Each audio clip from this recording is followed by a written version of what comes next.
Ladies and gentlemen, if you would, please stand and remove all caps as the Barnesville High School Marching Band honors America in the playing of our national anthem, the Star Spangled Banner.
Please remain standing as the Barnesville High School Band plays the Shamrocks alma mater.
Barnesville Executive Village School District would also like to thank the Barnesville American Legion Ace 168 Honor Guard for marching down the field in the colors and the raising of the flag ceremony.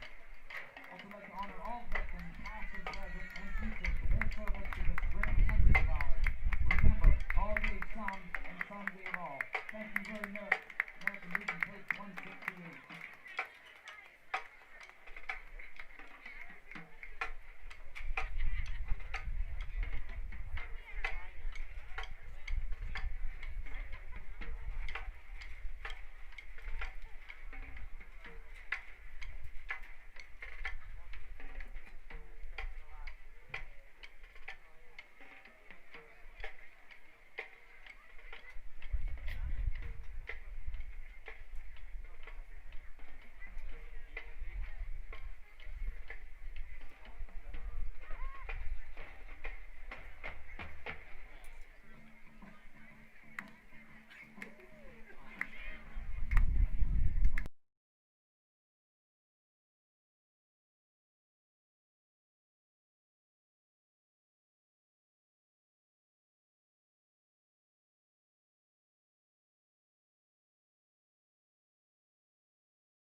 And we're live from Barnesville, Ohio. It's a football Friday night.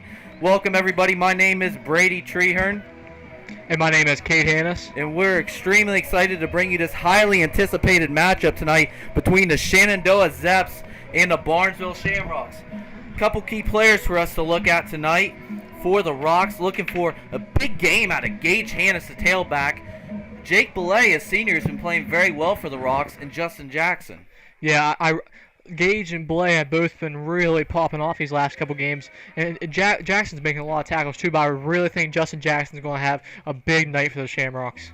And as a look at the Zeps, a couple players to watch out for is the returning All-Ohioan Briar Portman. He's had a heck of a year so far, and Cade Denis, two really good athletes for Shenandoah on Coach Jesse Wells' squad, and those are two guys, very lethal weapons all around the field. Yeah, I'm pretty sure that Portman was first team All-Ohio last year, if I'm correct on that. And to be honest, I remember Cade Denis. He had some kind of award too. My senior year, he was talking to me. He's like, "Yeah, we have the same name," and I thought he was a junior because he played pretty well as a sophomore.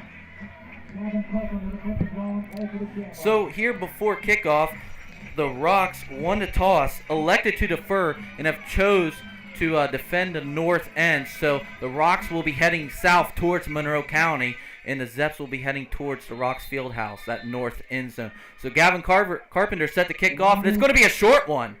It's going to barely get to the 45. Looks like a pile-up. The Rocks are trying to get on it, as good as an onside kick maybe.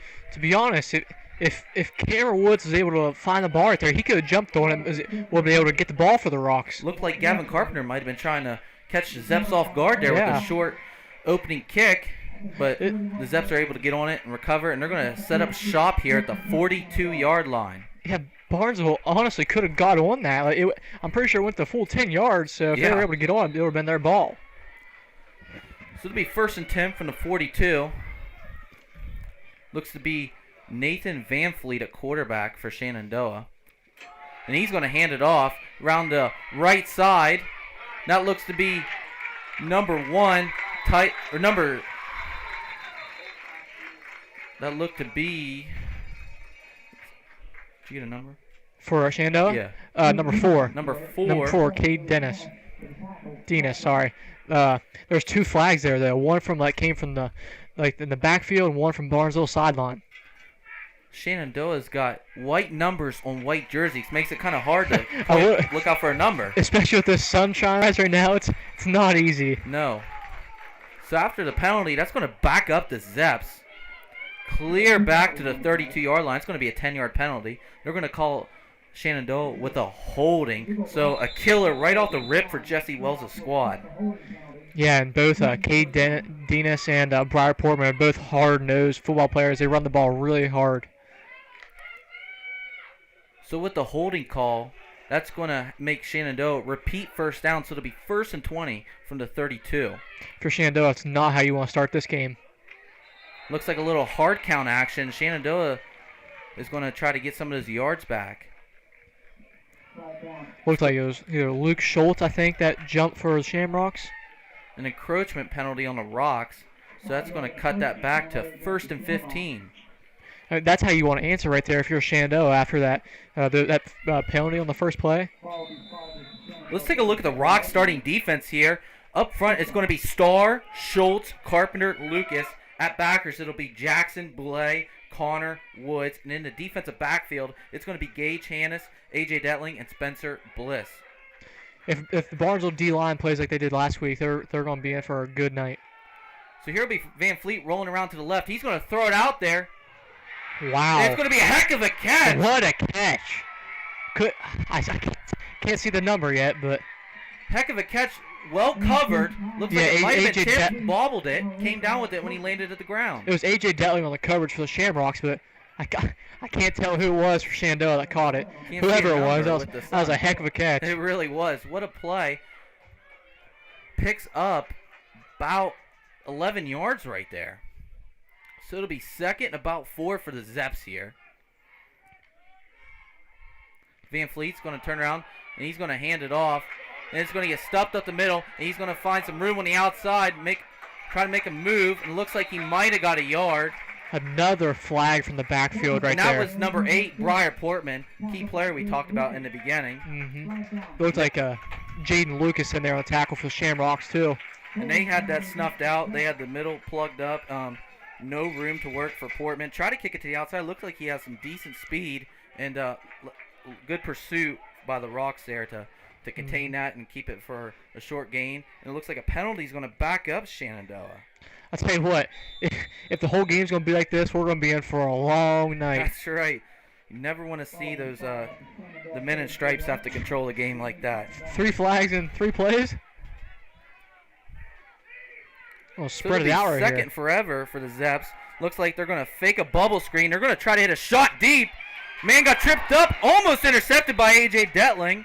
That's going to bring up 3rd down for the Zepps.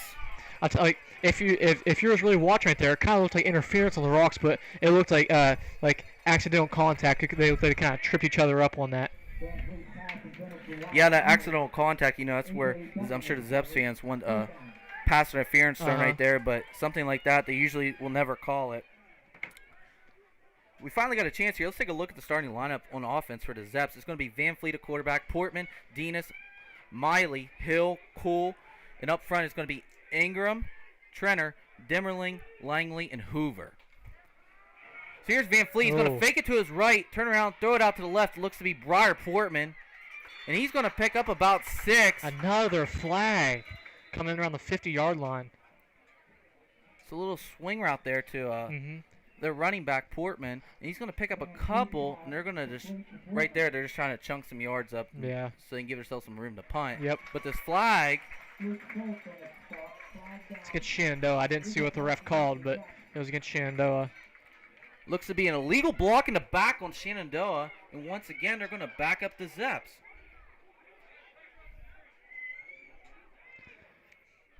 I'll tell you what, the sun's starting to go behind the trees. It's making it a little easier to see the Zepps numbers, but still not easy. Yeah, as we're approaching fall here, the sun is going down earlier and earlier every day. I really noticed it yesterday on my way home from Marietta. I got off the Caldwell exit at about 7:20, and by the time I got to Seneca Lake, it was almost pitch dark. Yeah, and I'll tell you what, it's really starting to feel like football weather right now, too. I mean, I love it. It is. It's perfect weather if you're a player, perfect if you're a coach. Sweatshirt weather, maybe a blanket maybe later on in the game if you're sitting in the stands, but beautiful night for football. So after the penalty is going to be declined, the Zepps are going to punt, and Gage Hansen is going to be back there to return, and he's going to let that thing go, and it looks like it's going to roll down to about the 14-yard line before it's touched by a Zepps player. And that's where the Rocks are going to set up shop. That was Portman that punted the ball right there. I tell you what, if Gage Hansen is able to catch one of them punts clean and has some room, he very well could take it to the house. He's an athlete that can bust one at any time if you give him any space. That's right. So let's take a look at the starting lineup for the Rocks on offense. Going from left to right up front, it's going to be Schultz, Carpenter, Jackson, Starr, and Lazier. Out wide is going to be Bliss and Hannes. Back at quarterback is going to be the sophomore, C.J. Hannes, and he's going to hand it off. And it looks like the Rocks are going to pick up about 2 there. Hannes is going to be followed by Cameron Woods and Jake Belay in the backfield, along with Chase Connor at tight end. I tell you what, not having Aiden Hannes out there start at quarterback is a huge loss for the Shamrocks. It really is. He got banged up last week, hurt that shoulder. Is actually dressed tonight, but not in the starting lineup. Maybe a decoy. We'll have to see here throughout the game. I tell you what, he's such a tough kid and a fierce competitor. If he gets any chance to play, he's definitely going to. So Hannes is going to set up shop here at about the 22, and he's going to swing it out to Gage Hannes. Catches it with one hand. Look at him go. Down the sideline, Gage Hannes, and he's going to rumble forward to about the 50, still churning. He's going to get across midfield to about the 48, and the extracurriculars looks like over there on that Shenandoah sideline, and they're going to flag them, and this might tackle in some extra yards. I tell you what, it's always a dogfight between Barnesville and Shenandoah, and I expect this to be the same exact play this year. It's always be a little chippy, some extra stuff after the play. But right there, look, not a great throw from the sophomore quarterback, but Gage Hannes able to bail him out right there and make a heck of a one-handed catch. beautiful catch there. You know, when you're a senior, those are the kind of plays you got to make if you want to win a lot of games. Yep. You got to make the tough ones. You're going to need the seniors like Gage Hannes, Cameron Woods, A.J. Delton to step up tonight and really help out the C.J. Hannes, the quarterback. So as the men in stripes are trying to figure out how they want to deal with this penalty here, yeah, like we said, what a catch by Gage Hannes there. Hannes to Hannes connection, like we've seen all year. One just Hannes a different comes out, Hannes, yeah. another one steps right in.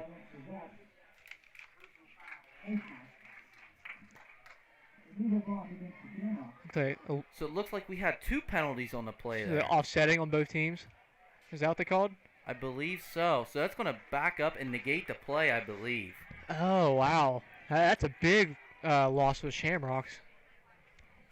You know, but that's one of those things where the Rocks have shown a little bit of firepower here early. Maybe set a tone. I mean, obviously you hate to see the yardage get taken away, but at least they showed a little firepower here and maybe get the Zepps defense on their heels. Looks like Blake Allen's upset on the Shamrock sideline. He's trying to get an explanation on how the 2 penalties negated all the yards.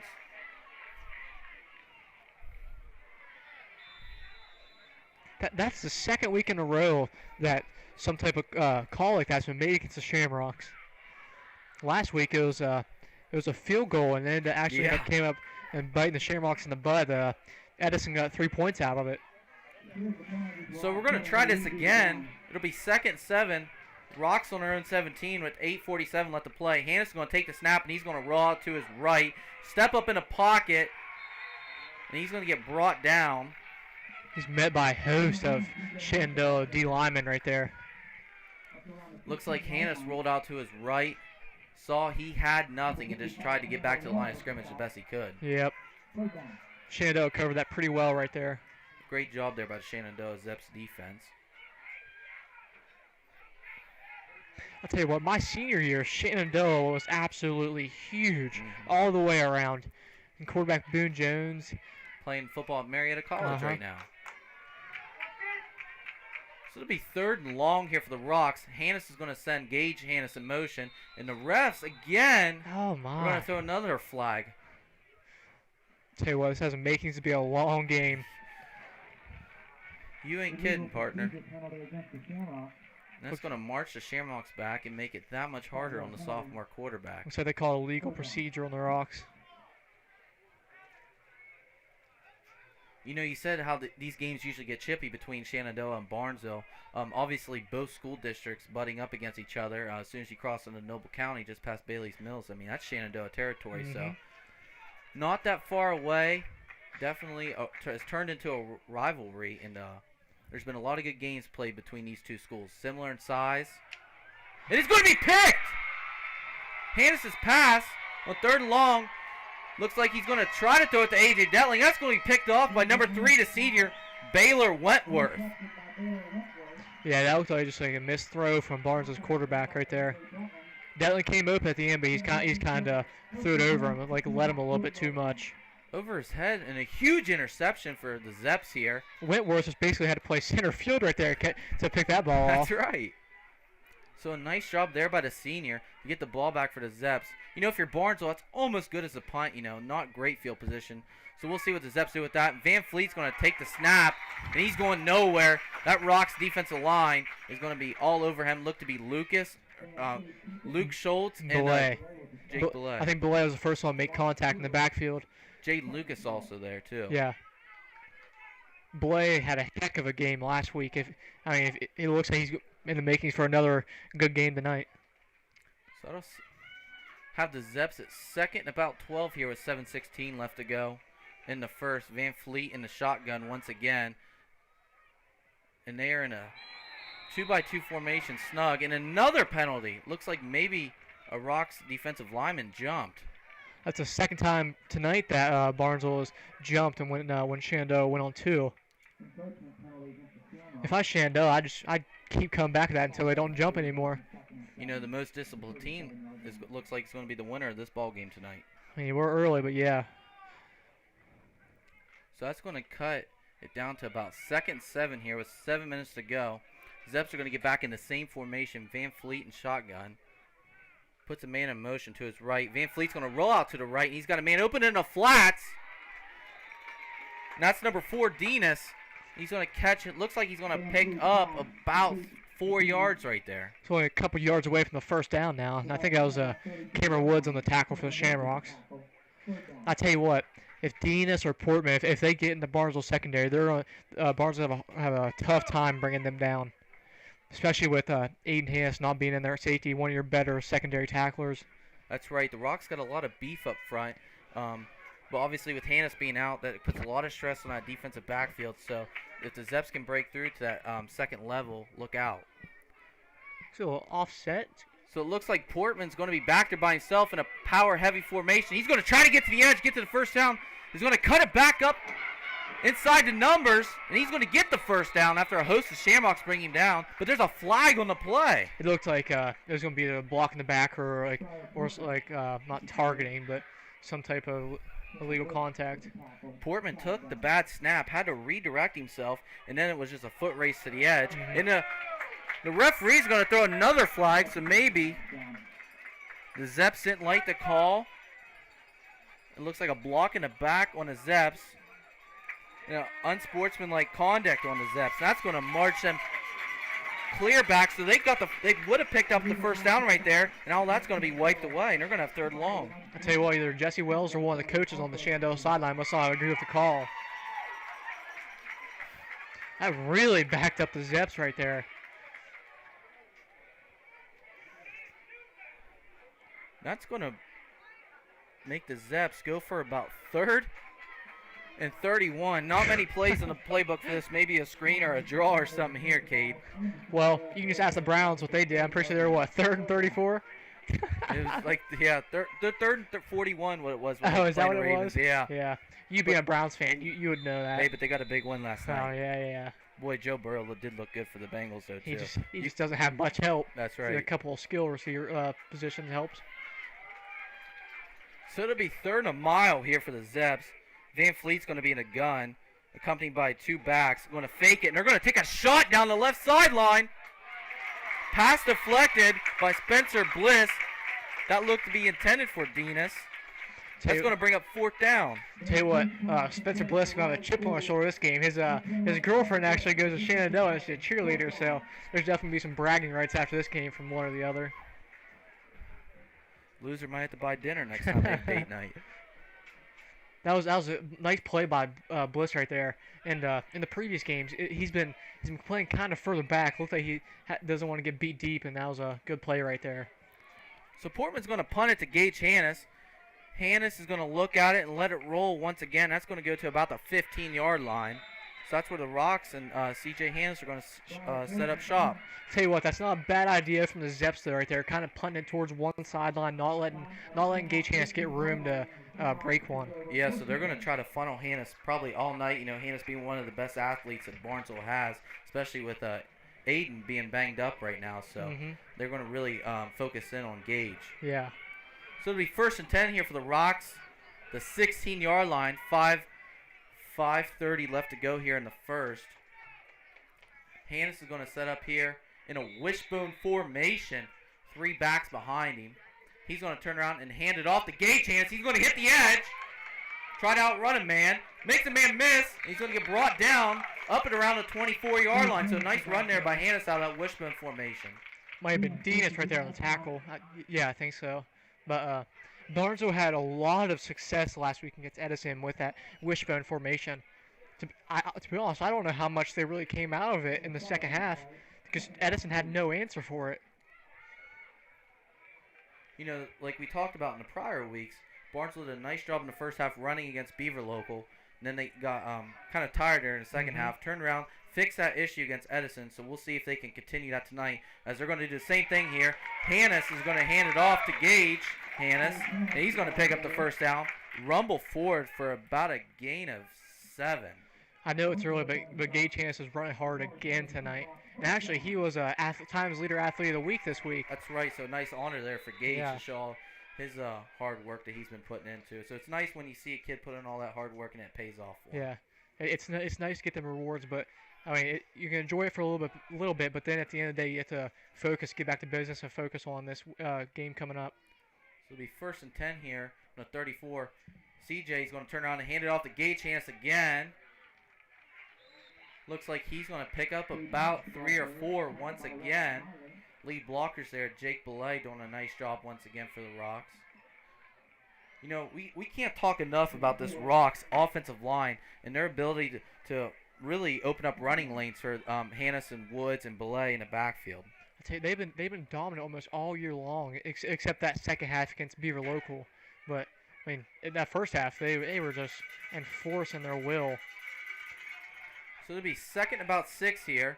CJ Hannes is going to turn around and hand it off to Gage Hannes again, make a first man miss, and he's going to drive that pile forward, still fighting, and he's going to get up around that first down marker. Looks like he's going to pick up another 3 or 4 there, and that's going to bring up 3rd, about 1.5 here with 4 minutes left to go here in the first quarter. Man, this first quarter is taking forever because of all the penalties. Yeah, no kidding. I think I saw some jawing back and forth right there between. I couldn't tell who it was from either team, but it's definitely getting chippy already. So 3rd and short here. Rocks are going to sneak it. CJ Hannes, he's going to plow forward, and he's going to pick up the first down. So nice play there by a sophomore. He's going to do it himself. I'll tell you what, I mean, he's relying on Justin Jackson to just make a hole right there for him, and him to follow the big senior. You know, Justin Jackson's one of those kids. He's followed the tradition of the Rocks having good centers.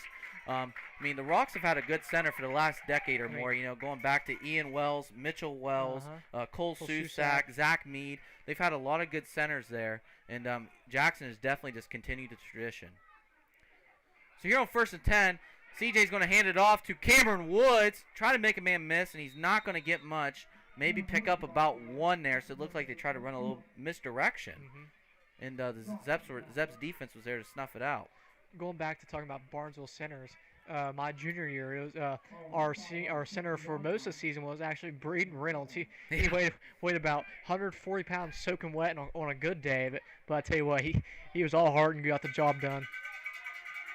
One of those players that just did whatever it took to help the team win, and that was definitely an honorable thing he did. So Hannes is going to take it. He's going to pitch it to Gage Hannes. Going to get to the edge. Nice block by Cameron Woods. He's going to make a man miss. Make another man miss. He's going to rumble down to the 29-yard line. But it looks like he's pointing at his ankle. Not a good sign for Blake Allen. You know, nice pickup, but it looks like he might have twisted that when he got brought down. I don't know. I was watching KD make the tackle, and I didn't see what happened to Gage. Barnesville loses Aiden Hannes last week, and they just can't afford to lose Gage this week. Looks like they have a new trainer on the field, John Blattler, this week. It was previously Carissa Allen, Blake Allen's wife. All right, well, Blake Allen just tapped him on the helmet, so hopefully that's a good sign.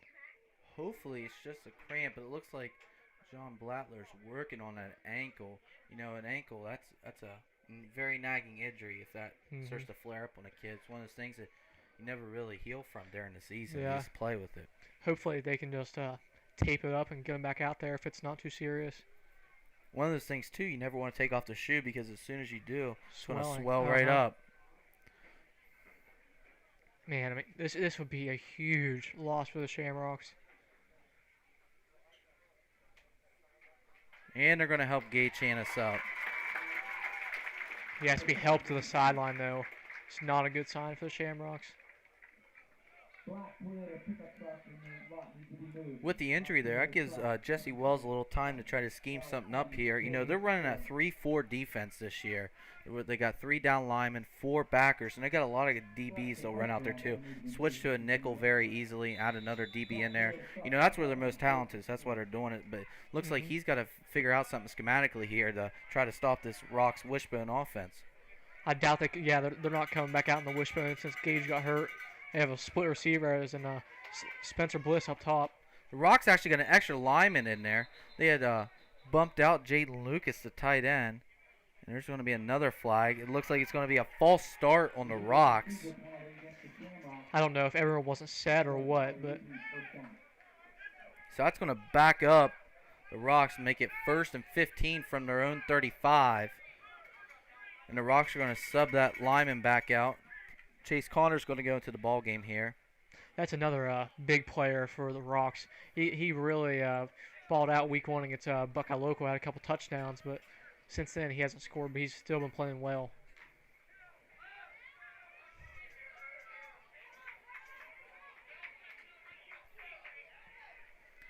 So Hannes is going to throw a little, or hand it off to Jake Belay on a little fullback trap, and he's going to get up and pick up about 12 yards right there. So nice job by the senior. Yeah, I mean, with Gage getting hurt, they need someone to step up. If Belay's able to do that, that'd be huge for the Rocks.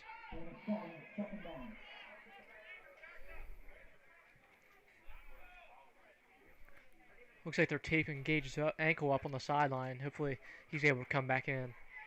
On that defensive line for the Zepps looks to be Chandler Warner. Also looks to be Xavier Hannes up front there. So they're trying to do everything they can to slow down this run. Cameron Woods is going to make the nose tackle miss. And that was number 47, Preston Mackey. Did a nice job there. Put a swim move on the Shamrocks center, Justin Jackson. Got around him, just didn't make the tackle in the backfield. I'll tell you what, I'm pretty sure Gavin Carpenter threw a nice block right there. I was able to create that hole for Cameron Woods. So nice pickup for Woods there. And they're going to get the first down. And they're going to have the ball at about the 15 with a minute 13 left to play here in the first. They're going to jump back in that Maryland I formation. Carpenter to lead right behind Belay. Hand it off to Woods. And he's going to churn ahead and pick up about 7 yards. Once again, same old story, but it's working. I tell you what, that's a good sign for the Rocks that Cameron Woods is able to pick up some yards, kind of like Gage has been doing. So it'll be second about 4 here. 45 seconds and counting here in the first quarter. Looks like they probably got one more play here left until the break. Got Gavin Carpenter in the backfield right here. Yeah, it'll be Carpenter followed by Belay, followed by Woods in that heavy formation. And they're going to throw another flag. And it's going to be another false start on the Rocks. And that's going to back them up. And it'll be about 2nd and 9 now. Couldn't see if anyone jumped there. I didn't see it. I don't know if Barnesville's not getting set before CJ snaps the ball or what, but I mean, I had a hard time with that my junior year, especially in the first few games, making sure everyone was set, especially worrying about that play clock. That's one of those field things where a quarterback's got to get used to it and be loud, and that's one of those things too, like when I was coaching junior high, to get a kid to be verbally commanding and get everyone to listen to him. That takes training in itself. Yeah. So Hannes is going to put Carpenter in motion here over to that right side. They're going to counter back to Woods. He's got a little bit of room. He's down to about the 3-yard line. So a nice little counter play. They hand it off to the senior Cameron Woods, and he's picking up some slack with Gage Hannes off the field. Looks like number 1, Tice Duvald, sophomore on the tackle right there. Boys, he's a nice player for Shenandoah. He's been in a couple of their highlights. Now that's going to bring us to the end of the first quarter. Score still 0-0, but Rocks are moving. I tell you what. Yeah, this is gonna be a four-quarter dogfight. Sorry, I have some interaction with some fans in the crowd right here. Fans are ruthless here at Shamrock Stadium tonight. Oh man. So Rocks driving here, end of the first quarter. See if they can punch it in here. You know, one thing if you're Blake Allen, you can't have a turnover. You can't have a couple big penalties. I imagine Jesse Wells and his staff are going to try to find some way for them to stop that Maryland I and that wishbone. Because, again, that's been Barnesville's go-to so far, just like last week.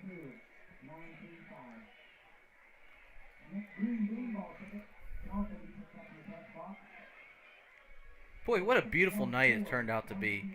Sun setting. Sunset looks beautiful here at Shamrock Stadium. Just can't really ask for anything better. No, it's a perfect night for football. Here at Shamrock Stadium, it's about 55 degrees, and that's slowly going downhill as the night comes on. So definitely going to be a sweatshirt kind of night. Yeah, it's already cooled off as the sun's setting behind those trees back there. Looks like it'll be around 50 degrees by the time the game's over. So here we go, start of the second quarter here. Rocks are going to get in that heavy formation. They're going to turn around, hand it to Cameron Woods. Gets tripped up in the backfield. Looks like he's going to gain about 3 yards right there, and he's going to be down to about the 1.5, 2 yard line. So nice pickup there for the Rocks. Yeah, I'm trying to watch it on the live stream actually, so I can, because I can't see around this wall, so I can give you room to watch. So it'll be second goal here at the start of the second quarter. The Rocks are going to have Carpenter and Belay leading the way for Hannes. CJ's going to turn around and give it to Cameron. And he's in! Touchdown! Cameron Woods, the senior, plows through that left side. The Rocks O-line doing a tremendous job up front. And the Rocks strike first. Score 6-0. I'll tell you what, that's a good answer from the Rocks, especially with losing Gage Hannes on that drive. And hopefully he's able to come back in here soon. Looks to be Gavin Carpenter to attempt the extra point. CJ Hannes to hold. Jake Belay to do the long snapping duties once again tonight. Snap is back. Ball's down. Kick is up. And it is good. And that ball's actually going to roll over top the field house. So nice job there by Gavin Carpenter to tackle on the point after. That's going to extend the Rocks' lead to 7-0. So good start here by the Rocks. Yeah, Carpenter kind of struggled with his kicking week 1 against Buckeye Local, but ever since then he's been pretty much money. He is now the Rocks' only kicking option that Aiden's hurt, so I would say he's taken over those duties probably for the rest of the year. Hopefully Aiden's able to come back at some point. And, which we haven't seen tonight, though, so maybe, I know he's dressed up, got the uniform on, maybe a decoy, one of those kind of things tonight. Barnesville's trying to find someone. They're missing someone on the kickoff team. Back deep for the Zepps here on the kickoff. They've got Portman in the middle, and he's going to be accompanied by Tice DeVald, that sophomore standout for the Zepps that we talked about earlier. And I cannot tell who's on that top side of your screen. I couldn't tell you, Brady. Well, that white on white's really hard to make out. Yeah, I mean, it looks good, but it's hard to see from up here. That's one of those things, too. I'm sure Jesse Wills thought whenever he ordered these jerseys. I mean, that's an advantage on film. When a team's trying to watch film and scout, if you can't make out numbers, I mean, it's definitely an advantage. I know when Barnesville wears their grays, it's hard to see the numbers on film. Right. So it'll be Gavin Carpenter to kick again, and he's going to squib it down to about the 35. Fair caught. And that was by number 2. And that is Ethan Carpenter, a sophomore for the Zepps. So, nice job there by the young kid just to put his hand up in the air, get a fair catch, and give the Zepps offense a chance. Carpenter's kick was caught by Carpenter for Shenandoah. Nice. Can't say that too often. Nice eye.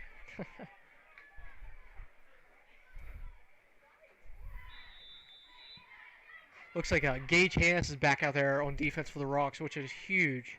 Huge sign. So it'll be 1st and 10 from the 34 for the Zepps.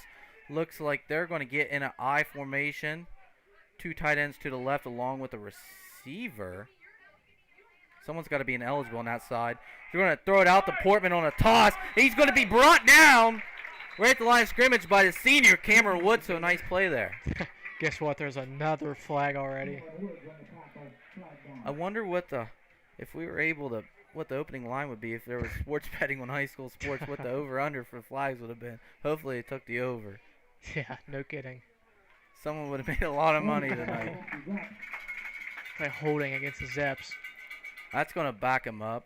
You know, the Zepps haven't been able to get Portman going tonight. I mean, if he can get going, that'd be huge for the Zepps. He's a handful. He really is. He's a heck of an athlete. One of those kids that you do not want him to break through that second level because look out, he's probably going to score. So the Zepps, Van Fleet's going to be in the gun, and he's going to motion over to a Trips, and they're going to throw it out to Portman on a toss. He's going to try to beat Connor to the edge, makes a cut upfield. Looks like he's going to pick up about 2 or 3 there. I tell you what, so far Chase Connor has done a heck of a job forcing all the ball carriers back in, allowing him to get help from the Shamrocks defense. Looks like Belay and Jacob Starr was over there to make that play too. So that's one of those things when you're looking at a to see if a defense is truly good or not, how they rally to the football. That's a big thing because, I mean, usually if you got a good athlete like Portman, he's going to make the first guy miss. Mm-hmm. That's what you want out of your OBs and your corners, to force everything back inside. So it'll be second long here for the Zepps. Van Fleet's going to throw it out to Portman. There's going to be another flag. He's going to get wrapped up by, it looks like, the senior Justin Jackson. And he's going to have some friends come in and help clean up the mess. But there's, once again, another flag. Hopefully the rest of the game is not going to be like that. That's going to be holding against the Zepps. Back him up even more. Tell you what, Jackson had a nice hit right there in Portman. Yes. He hit him pretty hard. You know, I'm sure Briar Portman is a lot more athletic than Justin Jackson. I'm sorry if I offend you, Justin, if you run back and watch this. But he did a nice job right there breaking down and going through the offender's hips. That's one of those things where you get a young kid out there, sometimes he'll just try to play off of that man, but there's one of the situations where you have to attack as the defender and drive through the man. I'll tell you what, Justin moves pretty well for his size, though. He's made a good transition from the D-line to the middle linebacker for the Shamrocks. Not a transition you see very often. No, So it's going to be second and a furlong here for the Zepps. They're going to motion Denis across the right side of the formation. Van Fleet's back, and he's sacked! That's number 54, Gavin Carpenter. Looks like Luke Schultz jumped in there at the end. A nice play there by the Rocks D-line. 1/3 of the Molten Man right there on the sack. We got to keep bringing that up each week.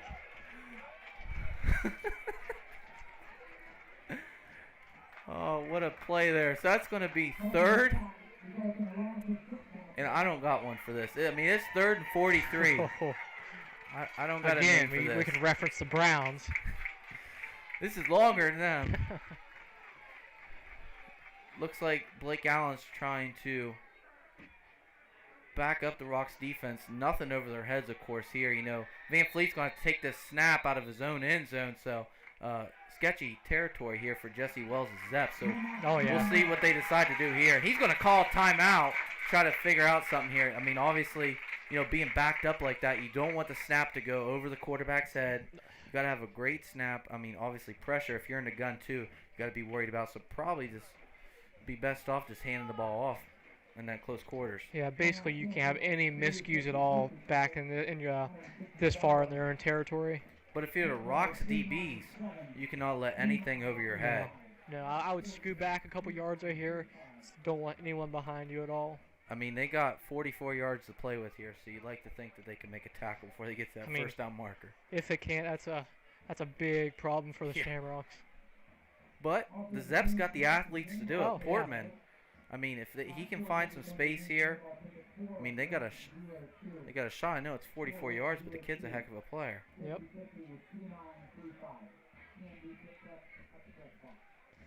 So it looks like 3rd and 44 for the Zepps with 9:11 left to go in the second quarter.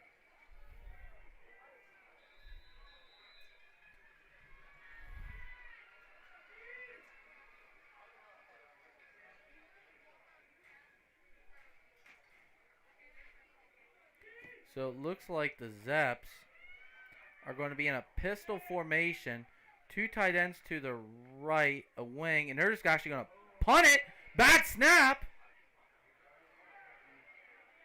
And so they're going to punt on 3rd down. And looks like that punt's going to be fielded at about the 32. So an interesting call there. You know, they come out in a pistol set, motion the quarterback out of the way for the tailback Portman, and he's just going to try to punt it. You know, risky snap right there. Yeah, I mean, that far in your own territory, that's a risky play right there. But they must have not seen anything that they would have been able to do out of that. No. So it'll be 1st and 10 here for the Rocks. 9 minutes to go here in the second quarter. Ball on the Zepps 32. It's a good territory to start out for the Rocks. Yeah. So Hannes is going to have that wishbone formation behind him. Little misdirection. They're going to give it to Woods, and he's going to be brought down. Nice job there by the Zepps D-line. I tell you, Barnesville keeps us pounding and pounding the football down against Shenandoah. I expect to see some type of boot or the quarterback to keep it here soon. Briar Portman on the tackle there. And boy, he made a nice play right there to stop Woods for only a gain of 1. Might be going a little different formation right here. We got Chase Connor and A.J. Detling checking into the game. So it's going to be second about 9 here. Rocks are going to stay in a wishbone, but they're going to flex out A.J. Detling, and they're going to pitch it to Gage Hannes. You got Woods out leading, blocking for him, and a flag's going to get thrown in after they pick up about 3 or 4.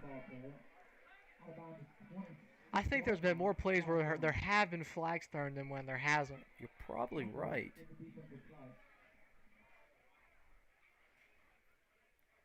Boy, the refs' whistles are definitely getting a workout tonight as they call a holding on the Rocks, and that's going to back them up 10 yards.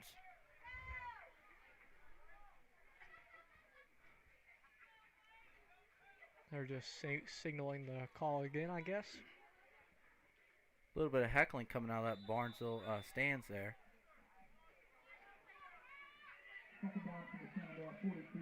It'll be second and 19 for the Rocks. Bliss split out the bottom of your screen. Detling under center. He's going to turn around, fake the toss. He's going to roll, throw it to Bliss. Makes it. Ooh. Almost made the catch. Looks like he had one man to beat. Drops it. Incomplete pass. Guess what's in the backfield? Another flag. Jake Boulay doesn't look to be very happy. And this is. At some point, you got to let the holding and stuff go. I mean, I know it's getting chippy out there, but I mean, a lot of it's a little tic-tac penalties they've been calling. If you wanted to call holding, you could call almost every play. Right. That's going to be against the Rocks. Back him up even more. Like, it's just not getting on my nerves because it's against the Shamrocks. I mean, this is getting old for both teams. Both teams. It'd be different if, like, it was against one side, but it's clearly not. I think Blake Allen's just as frustrated as Jesse Wells is here tonight. Oh, yeah, for sure.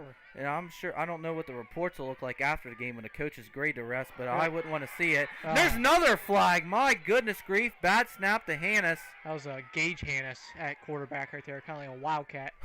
They're going to call another illegal procedure on the Rocks. And it's going to be 2nd and 40, Cade. What is going on here tonight at Shamrock Stadium? This is not a pretty game. Yeah, we just got a text message. Cole Susak. We need to see the total penalty yards. I'm going to say we're already over 125 tonight. Yeah, I wouldn't. I guarantee it. More penalty yards tonight than total yards, probably for both teams combined. Oh, yeah. So it'll be 2nd a mile. Hannes is going to put Gage Hannes shotgun or in motion. Hannes is going to fake it, get around the left edge, and he's going to pick up about 9 or 10 after he's brought down by, looks like number 47. And that's going to be Preston Mackey, a junior for the Zeps. There was also someone else in there, but couldn't make out the number. Yeah, I couldn't tell you. I mean, if you're Barnesville, you just want to eat some yards up right here. Try to limit the Zepps field position for when they get the ball. If I'm not mistaken, Mackey's played a lot of ball for the Zepps, even though he's only a junior. It felt like he's been there forever. I feel like he played my senior year, his freshman year. Yeah. So Hannes is going to take a snap. There's going to be a screen to Belay. A little bit of room to work. Jackson with a nice block. And he's going to get brought down by number 1, Tice DeVold. And someone else there for the Zepps. So they snuffed out the screen. I tell you, if DeVold got blocked right there, like Belay might have had a chance to really get some more yards. So the Rocks are going to bring out the punting unit. Maybe. Oh, there's another flag. So the Rock, it's going to be 3rd down again. The Rocks are going to enter a shot at this. It'll be 3rd and about, I don't know, I lost count. I can't count above 10. This has been a very ugly game. No, I take that back. I can't count above 40. It's 3rd and 42. 6 minutes, 45 seconds left to go in the second quarter. 3rd and a country mile for the Rocks. It's got some confusion in the. Hannes is going to take the snap. They're going to block for him. He's going to throw it out to Gage. Hannes, just passes outreached hands, and that's going to bring up 4th down for the Rocks.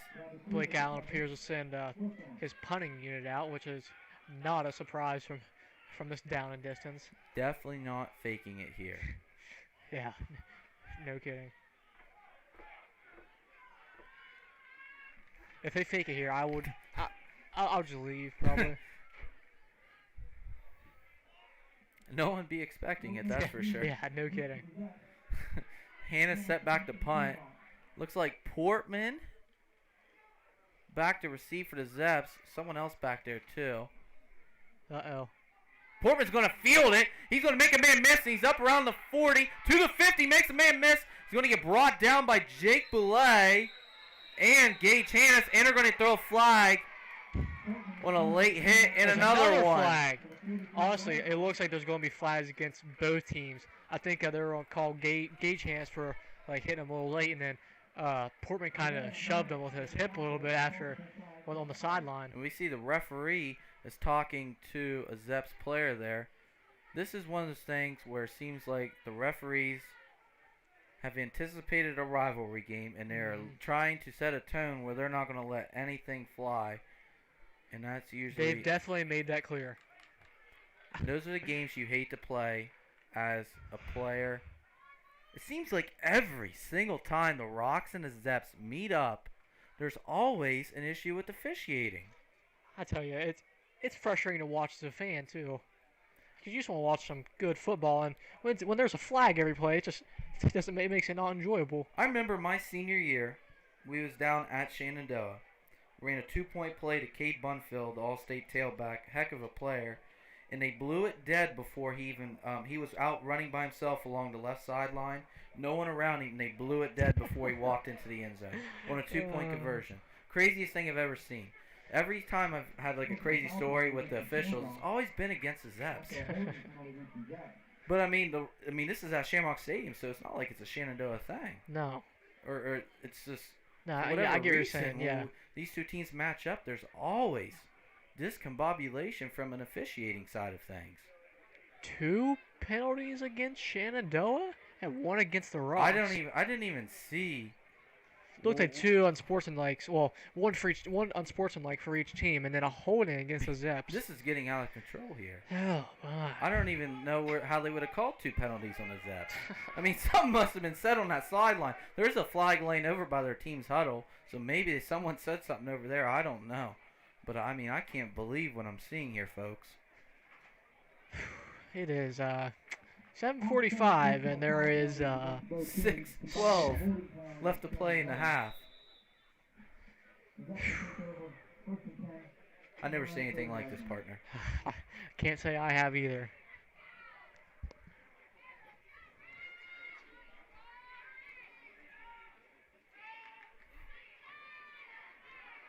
So after they get everything figured out, it's going to be 1st and 10. Play clock winding down in about 5 seconds. Zepps are going to have to hurry up to get this snap off. And they're going to throw another flag. Portland's going to take it, get brought down by Chase Connor. And I think they're going to get a false start on the Zepps here. Yeah, as that man flinched in the backfield. Looks like their back went to carry out. They ran a little counter with Portman there. And I think he went a little bit too early. Yeah, he might have like started his jab step like a split second too soon. So that's going to back the Zepps up. Once again, I really would like to see the total penalty yards here tonight for each team. I mean, I'm sure they're about equal. I hope someone brings them to us before the end of the game so we can let the listeners know. So Van Fleet's going to be back in the gun, 1st and 15, and yet another flag. They are definitely going to have to wash their flags tonight. They probably got grass stains all over them. This will be another one against the Zepps. My goodness.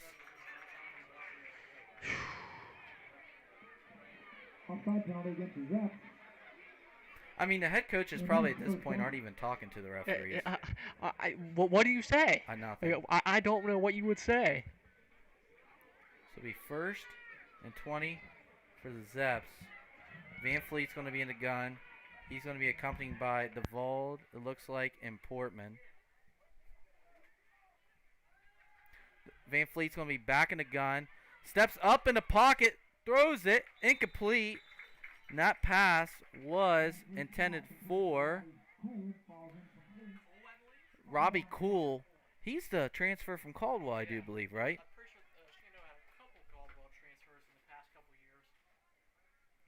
I'll tell you what, quarterback had a decent amount of time right there, though.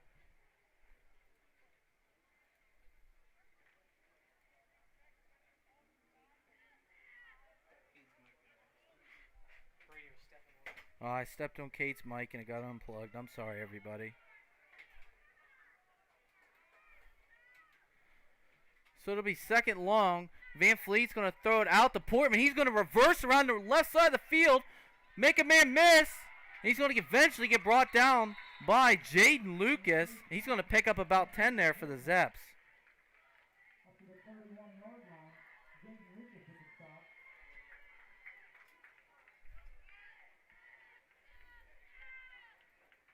So that's going to bring up about 3rd and 9 for the Shenandoah Zeps.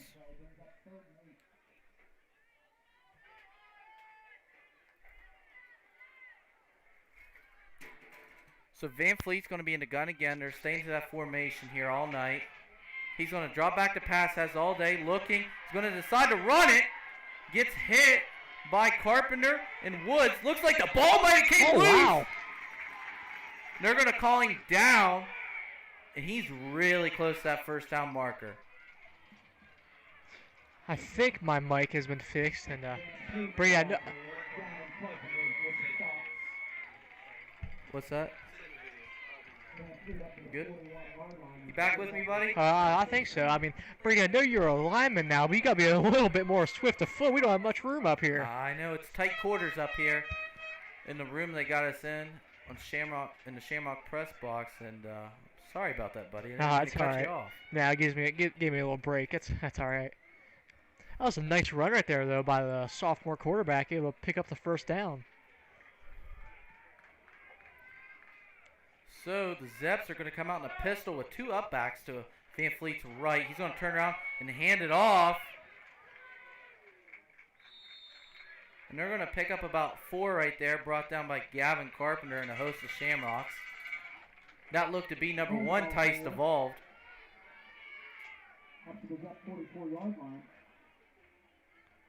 That's going to bring up about second 5 for the Zeps. Makes 2nd and 5 with 3:25 left to go before the half. So the Vols going to stay in that same formation, 2 upbacks to his right. And another penalty here. It's going to be, take your pick who you want to call it on. I think the Zeps might have moved first, but the Shamrocks also moved. So. I saw, I think 2 Zeps linemen on the right side go a little early. I cannot wait to see the penalty yards at the end of this game. You know, I think after getting Barnesville off sides early on, Jesse Wells has really stressed the hard count here tonight. Yeah. And shoot themselves in the foot here a couple times. Yeah, I mean, as the game goes on, the players get more tired, and that's not only physically tired, mentally tired. Right, so Van Fleet's going to drop back. He's going to swing it out to Tice Devolve. It's going to be incomplete. Now, Rocks are trying to make their case for a backwards pass, but the refs are going to call it incomplete. Jackson would have had a chance for a scoop and score there, but they're right up to him. They're going to say it was a forward pass. That's his dream as a center, because he doesn't get a chance to score from playing center. But like, if he picks one off, scoop and score or something, he'd love that. For sure. Well, there's a play without a flag right there. That's right. Making progress. So it'll be 3rd and 10 for the Zeps. We'll see what Jesse Wells, head coach of the Zeps, this is his 5th year, I believe, in Noble County. Van Fleet's going to be back, and he's going to send it deep to the left sideline. Pass intended for Number 5, that's Robbie Cool. That transfer from Caldwell we was talking about. And the pass is going to be incomplete. Coverage on the play. Spencer Bliss for the Rocks. Yeah, Spencer had good coverage right there. He made sure that Cool didn't get behind him. But I kind of would like to see Spencer throw that elbow, open the hips, and run back and get under the ball. Because if he doesn't backpedal right there, he might be able to get back there and pick it off. So this is going to force the Zeps to punt. Looks like Portman is going to do the punting duties once again. He's going to kick it back to Gage Hannes. He's got room. It's going to be fielded back around the 12-yard line. Runs around the first 2 men, and he's going to slip up around the 25-yard line. Man, if he could have kept his feet there, he could get a lot of room in front of him. Spencer Bliss did a pretty good job blocking right there on the outside gunner for the Zeps. So it'll be 1st and 10 with 2:35 left to go here in the first half. Rocks are going to have the football at about, they're going to mark it at the 26. So 2.5 minutes here. Probably just going to keep running it like they have been all game. Yep. Keep letting Gage Hannes take over this game. CJ Hannes is going to be under center. They're going to be in a single he's back only- formation. That's a different formation for the Rocks. Something I've never seen out of Blake Allen. A single back formation. You see it a lot in the NFL, but not in high school. There's going to be another false start, and that looked to be on number 72, Quentin Lazier, the big right tackle. You know, for a young kid, he's played pretty well for the Rocks thus far. That's the first time I've noticed him. And when you're grading an offensive lineman, it's how much do you not notice a player, right? You don't want to see penalties. You don't want to see a kid giving up a sack. And so he's did a really nice job for a young kid. I'm pretty sure that's the first time we've said his name in like bad terms. Right. Not bad, but like in a penalty or letting up a sack. So it's going to be 1st and 15 for the Rocks. Jackson's going to bring the ball up. Once again, they're doing that every week because of COVID. The center hangs onto the ball the whole time. Hannes is going to take the snap and hand it off to his counterpart, Gage Hannes. He's got a little bit of room. He broke through that second level, and he's going to pick up about 16 yards right there, pick up the first down. It's like it was a Cade Dinas on the tackle right there for the Zeps. We said his name a lot for Shenandoah tonight. That's so weird. I was just getting ready to say the same exact thing.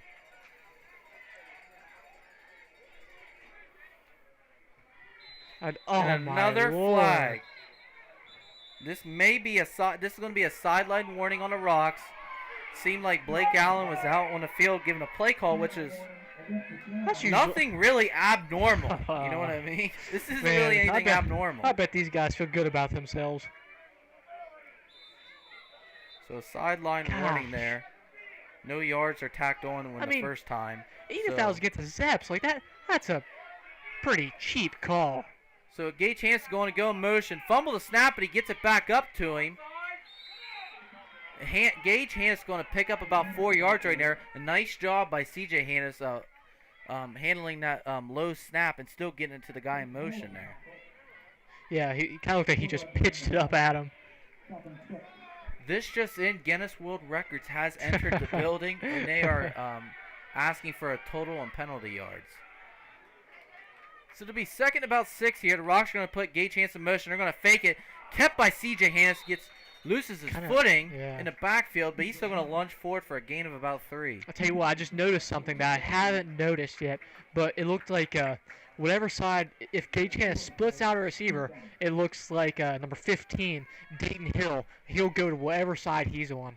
I just noticed it because he was started out on the side closest to us, and then he ran over towards Shenandoah's sideline. So Hannes is going to have 2x2, motion Belay over to the right side, and they're going to in that shotgun formation. Low snap's going to go through his feet, and he's going to pick it up. That's going to be a loss of about 4, and that's going to bring up a big 4th down for the Rocks here. What a stop by the Zeps. A lucky break with about 59 seconds to go. So this is going to give the chance for the Zeps to get the ball back and try to put a drive together. I think number 9 just took his eye off the quarterback. The ball right there. It didn't look like a bad snap. So it was just faulty on his part. I tell you what, if Shenandoah is able to get the ball back right here and go down and score quick, like that's going to be a big momentum gain for going into the half. That's one of those things like with Beaver Local. Yeah. They went right down and scored right before half, changed momentum. It was a completely different ball game after that. So. We probably said momentum 50 times last week in the live stream. Just it played such a big role against Beaver Local for the Rocks. So Blake Allen's yelling for the punt team.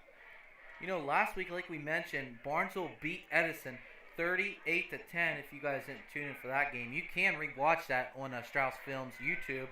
Last week, Shenandoah was going into week 3 2-0, riding high, and Cambridge came in and knocked them off the horse.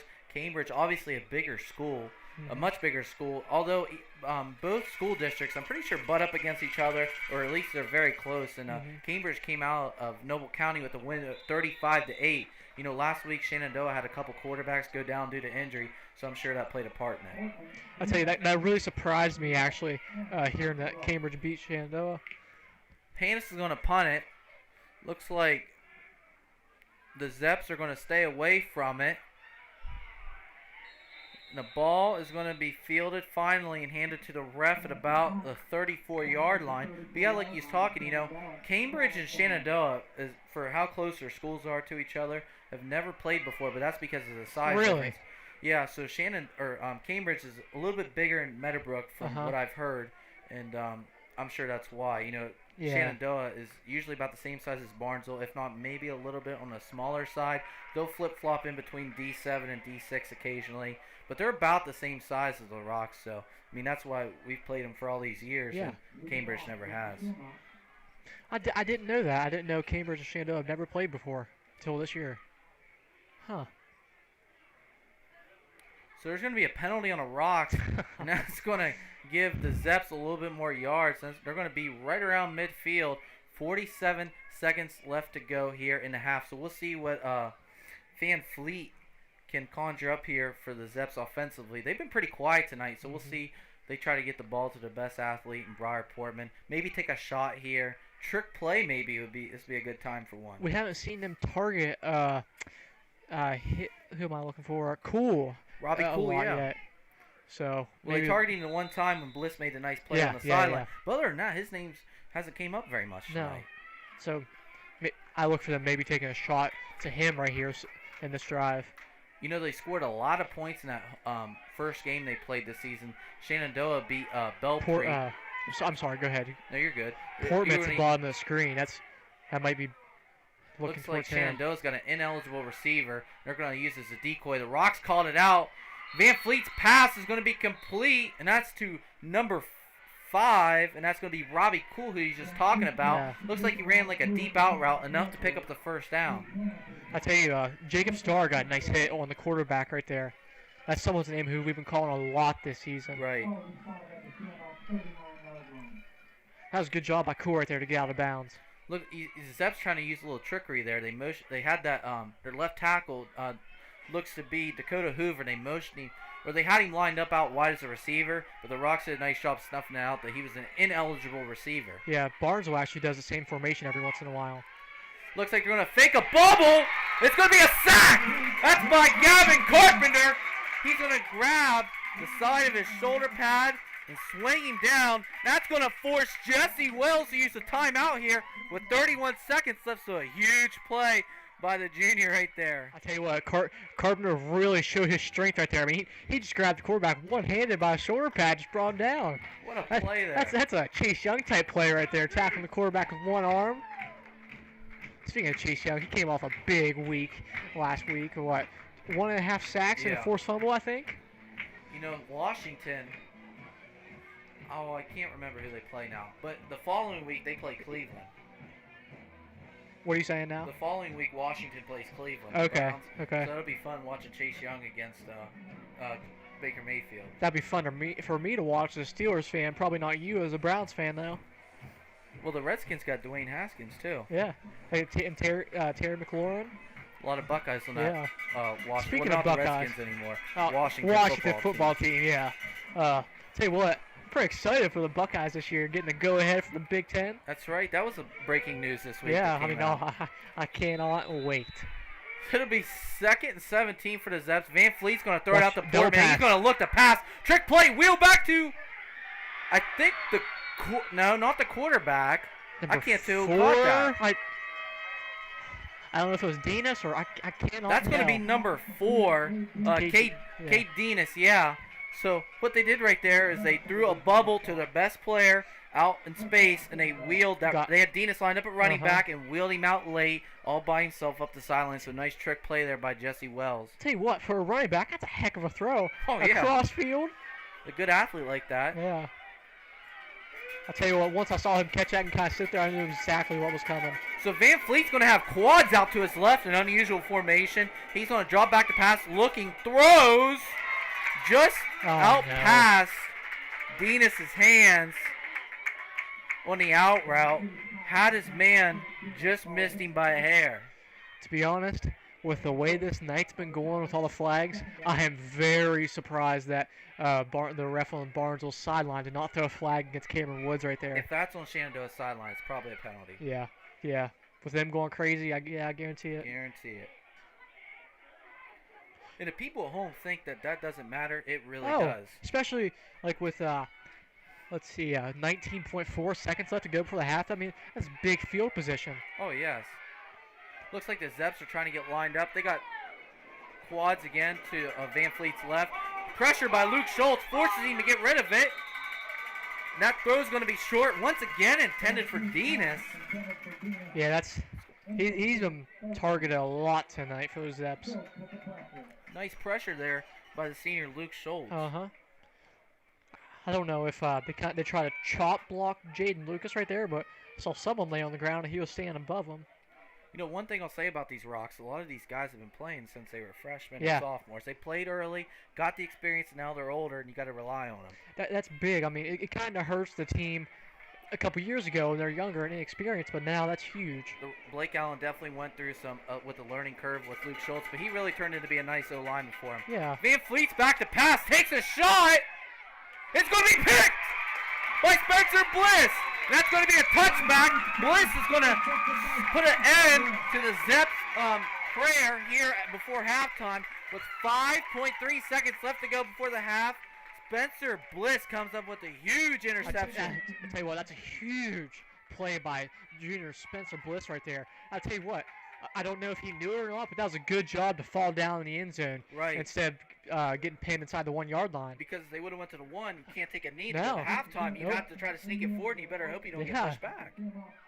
So that's huge for him staying in the end zone. Good awareness. It almost looked like he tried to stand up, then maybe realized at the last second, just said, I'm good right here. Or the Zeps receiver kind of brought him down. That too. Looks like. So it looks like Hannes is going to have a heavy formation. Looks like Barnesville's going to call a timeout. Maybe confused on how they were lined up there. They have the Maryland eye with Carpenter, Blay, and Gage Hannes in the backfield, and then Cameron Woods is kind of just. Looks like he was floating out on the that right wing area. Yeah, they must have just had one too many people in there like that they didn't need, kind of like missed personnel. Yeah. Boy, personnel is a creature in itself. Trying to teach kids how personnel works, like especially at the next level in college, the personnel is crazy. A lot of teams don't run that many formations. It's just you run the same formations with 100 different guys. Yep. You know, I mean, you got specialist receivers that only work on slot, guys that only work on that maybe the short side of the field, or only work on that the wider side of the field. So, I mean, personnel can be really tricky, especially at the high school level, to teach to those kids. I know my junior year, that was a big problem for us. It seemed like at least a couple times a game we had like wrong personnel in there. It ended up costing us big. So here, 1st and 10, 5 seconds left to go before the half. I think the Rocks are just going to turn around and hand it off to Gage Hannes, and they will do that. And he's going to get brought down by a host of Zeps. And that's going to end the first half with your score, Barnesville 7, Shenandoah 0 here heading into the half. So a little bit of momentum swing right there for the Rocks. Got some of that momentum back. I'll tell you what, like we said at the beginning of the game, it's going to be a 4-quarter dogfight like it always is. The sponsors for this game between the Rocks and the Zeps is Artworks of Barnesville. You can go see them for any of your clothing needs and order forms, whatever you need. And, custom designs too. Yeah, I mean, anything you put on clothes, you can go to them and they can do anything. That's right. So thank you, Artworks, for tonight. Feeding the teams both teams after the game is Bethesda Market. Dave and Sue Hines. They're going to feed both teams after the game. So a huge thanks to them. Quick score update from around the valley. Next week, Barnesville plays at River. I don't believe we'll be doing this game, unfortunately, so we have to listen to that one on the radio. But River is up over Magnolia 20-0 in the second quarter. tell you, I don't know much about Magnolia. We played them your senior year, Yeah. but we haven't played them since then. You know, Magnolia's over there in New Martinsville. They have a lot of tradition. You know, back in the 70s and 80s, won a couple state championships, I do believe. And they won one the year before we played them. That's think. right. Yeah. Yeah. They did win it right before the year we played them. Couple more scores. St. Clair's up 14-6 over Ferry in the second. Meadowbrook up 20-14 at half. Monroe Central up 21-14 over Caldwell. And Harrison Central up 21-7 over Union Local. And we were going to turn this over to the Barnesville Shamrock Marching Band.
This song features a Hey Drake and Color Guard members, so keep your eyes out for some high-flying coffee. Ladies and gentlemen, Disturbia.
For a final song, we'll be playing a song released by Taylor Swift that premiered in the #1 spot September 6, 2014. This song also won Favorite Song at the 2015 People's Choice Awards. Now get up and dance with us as we play Shake It Off.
Welcome back to Shamrocks Stadium, everybody.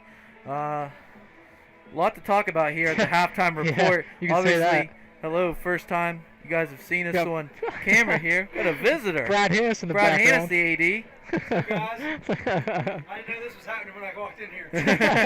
Yeah, this is new. This is Cole first just- time. Yeah. Hey, you guys are doing a great job. Oh, Thank appreciate you. that. Appreciate the opportunity. Absolutely. Yeah, thank you. Two good guys right here. Thanks. Thank you. Appreciate that. Thanks, Brad. The stat I wanted to read off to you guys, unofficially, this is by Jeff Harrison. He said that both teams have combined for 172 yards of total offense. Combined penalty yards is 165. And they also said unofficially there's been 24 accepted penalties. So that's not including all the penalties that were declined. So probably up around 30 penalties tonight. It just shows you what kind of game we've had here tonight. That just blows my mind. This is the most penalties I've seen in forever. You're right. Forever. You know, obviously for Shenandoah, I mean, seems like they probably had a little bit more than half of them. So they're going to want to quit making those false start penalties and the stupid little things that add up for them. Because they haven't been able to get Briar Portman and that Zep offense going. Obviously for the Shamrocks, want to keep that running game going. And if Briar Portman gets going, watch out. Look out. So here to start the second half, the Zeps are going to kick off towards the south end zone. Back deep to return is going to be Spencer Bliss. A.J. Detling and Gage Hannis will be at the top of your screen. Something different we're seeing here is that Gage Hannis is not in the middle. He is usually back deep in the middle, but he is on the far side of the screen now. Looks like the Rocks has made an adjustment. Set the kick off here for the Zeps. Looks to be, I can't tell what number. It looks to be number 63. That ball's going to be fielded by Cameron Woods around the 35, brought up to about the 40. Get the roster up. Roster number back up 2 here. on the tackle.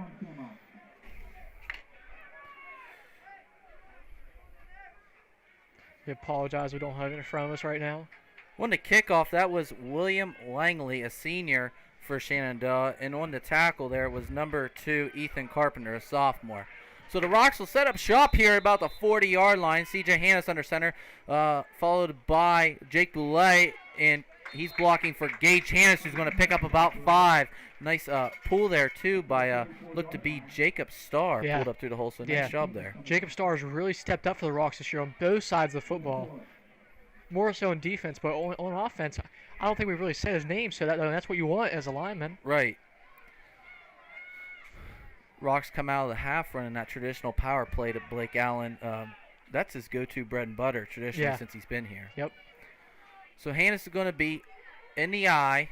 Belay and Hannis in the backfield. Throws it out to Spencer Bliss on a little hitch. Going to pick up 5 yards and move the chains I'll tell for you, the first down. If Shenandoah's DBs are going to sit back like that, I mean, just keep nickel and diming them until they try to come up and then run like a hitch and go or something and try to beat them deep. You know, it might have been one of those game adjustments where they got a run play called, and if they're playing off more than maybe, say, 7 yards, just throw the now. Yeah, Blake Allen will signal the call from the sideline. Throw it out to him and let your playmaker try to make a man miss. Yep. So they're going to jump back in the I formation, hand it off to Gage Hannis. He's going to get hit in the backfield, make the first 2-man miss. Still trucking forward. He's going to pick up about a tough 7 yards. So nice job there by the senior. He got hit at the line of scrimmage by Xavier Hannis, maybe, I believe, but he just kept them feet moving and was able to get 7 yards. And it was a heck of a collision there, too. Oh, yeah. Yeah, I heard it through the headset. So that's going to bring up about 2nd and 4 for the Rocks. And they're going to come out in that same formation. Woods at a wing. And they're going to pitch it out to Hannis. And they're going to try to block for him out in the edge. A flag on the play. Well, Hannis is going to get up around that first down marker at the 40. Probably just short, but we'll see if probably a holding here on the Rocks. there's the first flag of the second half. So this would make it 25 accepted penalties here in the ball game. Well, we made it, 3-4 plays without penalty? That might be the longest record yet. So we'll have to wait and see what the official call here is from the men in stripes.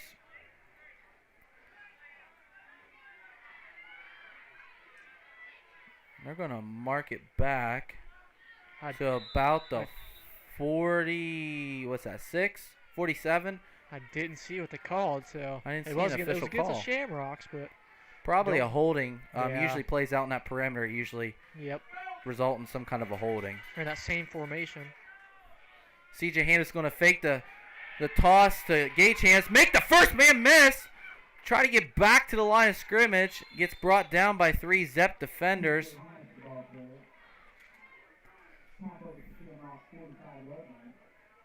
Look to be number 6. That's Julius Kirk, a junior. First time we've said his name tonight.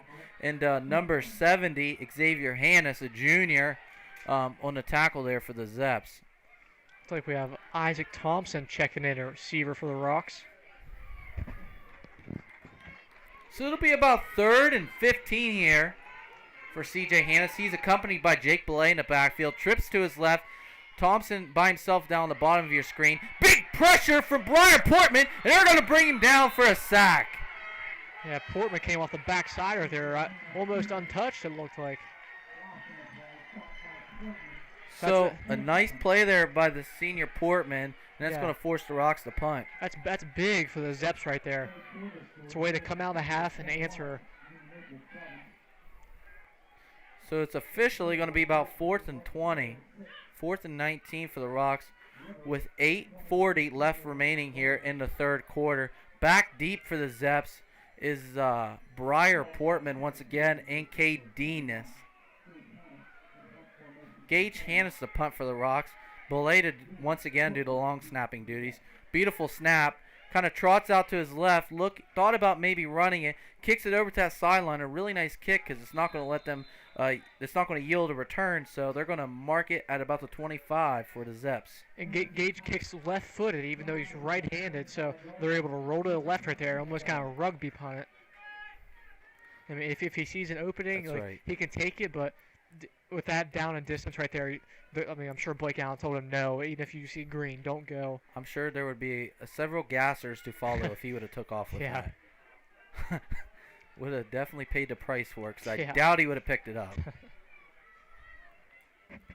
So it'll be 1st and 10 for the Zepps at the 25. 8:17 left to go here in the 3rd quarter. And we'll see what Van Fleet in this offense has in store for us.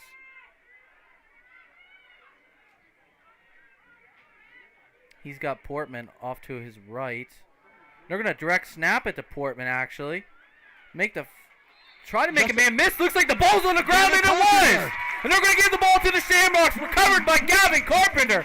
So, a lot of confusion on that play. Yeah. Ball ends up on the ground. Big play, big game for Gavin Carpenter tonight. I mean, he had a big sack in the first half, then in an opening drive on defense, he makes a strip sack pretty much. So it looked like maybe Portman was back there by himself. You know, it's hard to tell with the numbers. Yeah. But he went a direct snap, and he got hit early in the backfield, tried to make a man miss and put the ball on the ground. Yep. So Hannes is going to turn around and give it back to Gage Hannes, and he's going to strumble forward for about 4 yards right there. And it's going to bring up about 2nd and 5, 2nd and 6. Staying with that same formula, that same recipe, Cade. Oh, yeah. I wouldn't go away from it, from the Rocks, until Shenandoah has a steady answer for it. Traditionally, Shenandoah, Jesse Wells has usually got that O-line, like a sizable enough O-line where he can do this. This is usually what they've did to us in the past couple of years. Yep. And, boy, they've been good the past couple of years, too. They actually had a playoff appearance last year. They ended up going 8-3, lost in a heartbreaker to Waterford last week. I was at that game, and it was a dandy of a game. Cameron Woods is going to take the handoff, and he's going to get met at the line of scrimmage, maybe push forward for about a gain of 1, maybe 2. Looks like he ran to his own lineman or fullback there at first. It's going to bring up about 3rd and 5, a long 5. Tell you what, most referees around the valley are big on keeping the jersey down, like over your stomach, and not doing like the Zeke crop top. I'm surprised they haven't said anything to Cameron Woods for that yet. No, he's fixing it right now. Oh, see, yep, spoke too soon. Referee was signaling to start the play clock there. C.J. Hannes is going to be under center in the I formation, 3rd and 5. And he's going to turn around and hand it off to Woods on a power play. Pulled by Jake Astor. Woods is loose! Touchdown, Shamrocks! Cameron Woods. They ran a little power play to the left, found a cutback lane, and found pay dirt right there. Yeah, that was a good read by Woods right there for that cutback lane. One of those things where we've been running it all night. Backers start to over-pursue. Safeties start to over-pursue. Opens up the cutback lane and a touchdown for the Rocks. As a defense coordinator, you really have to overemphasize that cutback lane because I mean you can see like how deadly it is if it's not filled. So Carpenter's kick's going to be up, almost blocked, but it is good, and that's going to extend the lead here with 6:37 left to go in the 3rd quarter. Barnesville 14, Shenandoah 0. Tell you what, we're almost halfway through the 3rd quarter with what, 1 flag? So something must have changed. The play's been a lot cleaner too. Yeah, I would agree.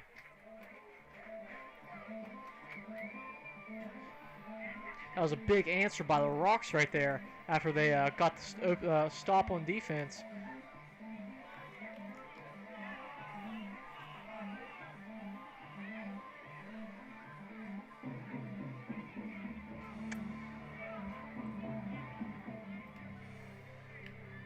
Looks like Gavin Carpenter is still doing the kickoff duties. And I'm guessing they're still going to like kick it towards one sideline, try to keep it away from Portman and the other men back deep.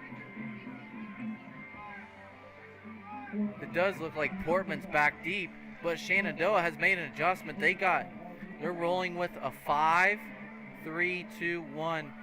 kickoff return formation.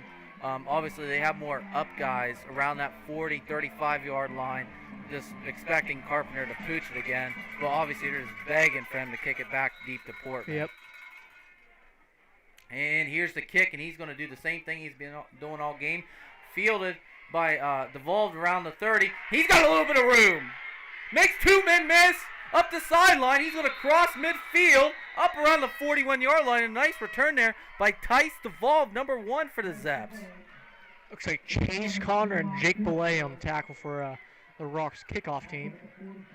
You know, man, kickoff, it's an odd play in football. Where things can just open up like that. Yep. Snap of your fingers, and you can look like you got nothing. All of a sudden, the hole opens up, and it's a big play. For sure. So the Zeps will have good field position, trying to respond here. Ball in the Shamrock 42.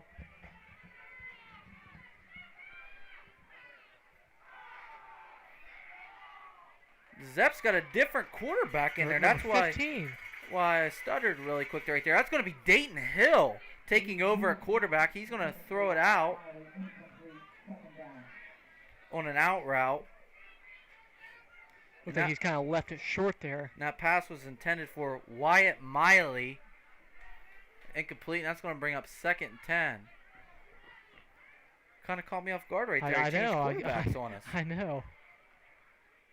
If I'm not mistaken, I believe Hill has played a little bit of quarterback earlier in this season too. Really? So maybe one of those things where they were maybe an injury's bugging him, hoping they wouldn't have to use him at quarterback, but obviously being down 14 at the half, he decided to step up and try to do what's best for the team.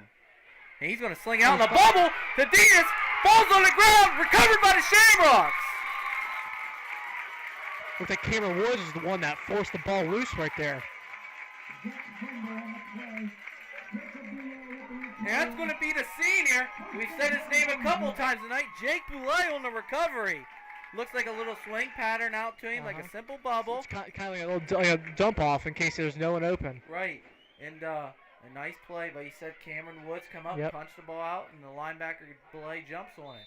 So the Rocks, after a good kickoff return, we're going to force a turnover and set up shop at the 46-yard line. Hannes will be under center in that strong I formation. They're going to throw it to Woods. He's going to look to throw. Trick play. He's got a man wide open.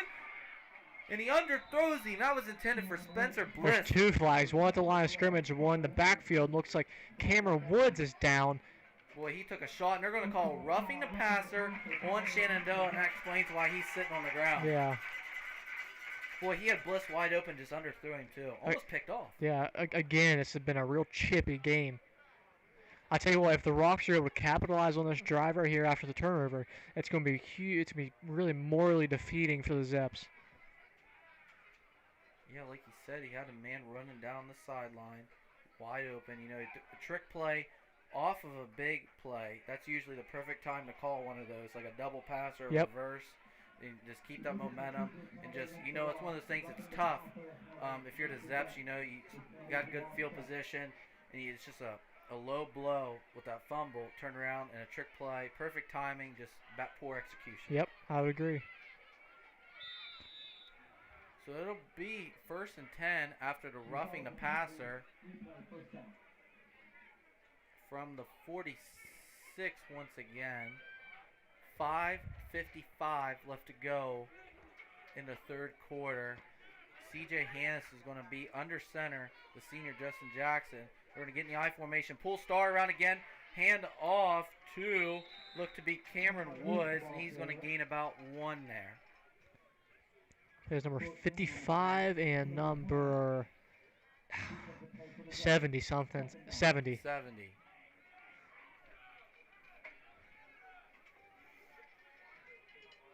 55, Chandler Warner and Xavier Hannes on the tackle there for the Zepps. I will say white on white looks kind of slick. I just wish they had darker numbers. Yeah, it's hard to see from up here. I can't imagine what it looks like on the camera. Hannes is going to throw a bubble to Bliss. Nice block by A.J. Detling. Put the guy, he's tiptoeing on the sidelines, but they're going to say he was out of bounds. And a nice block there by A.J. Detling. Pancakes a man, tries to block a second defender. Bliss tries to tiptoe around him, and they're going to call him out of bounds, but it is going to be enough for Shamrock first down. I'll tell you what, you love to see that from your receivers.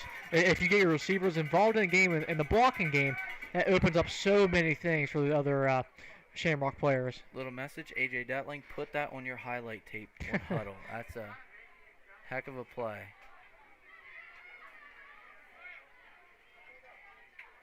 So 1st and 10 here. Hannes is going to be in the gun. He's going to turn around and give it to Gage Hannes. Lead block by Belay. And a big hit there from Dinas. And it looks like McKenzie coming in to finish the play. Maybe a little extracurricular there, but the rest let it fly, which they didn't in the first half. Yeah. It's been the exact opposite here in the second half. Yeah, no kidding. Looked like maybe a little shove to the face. I'm really surprised they didn't. Yeah. That really surprises Usually me. anything around the face, It's automatic penalty now. warrants a penalty.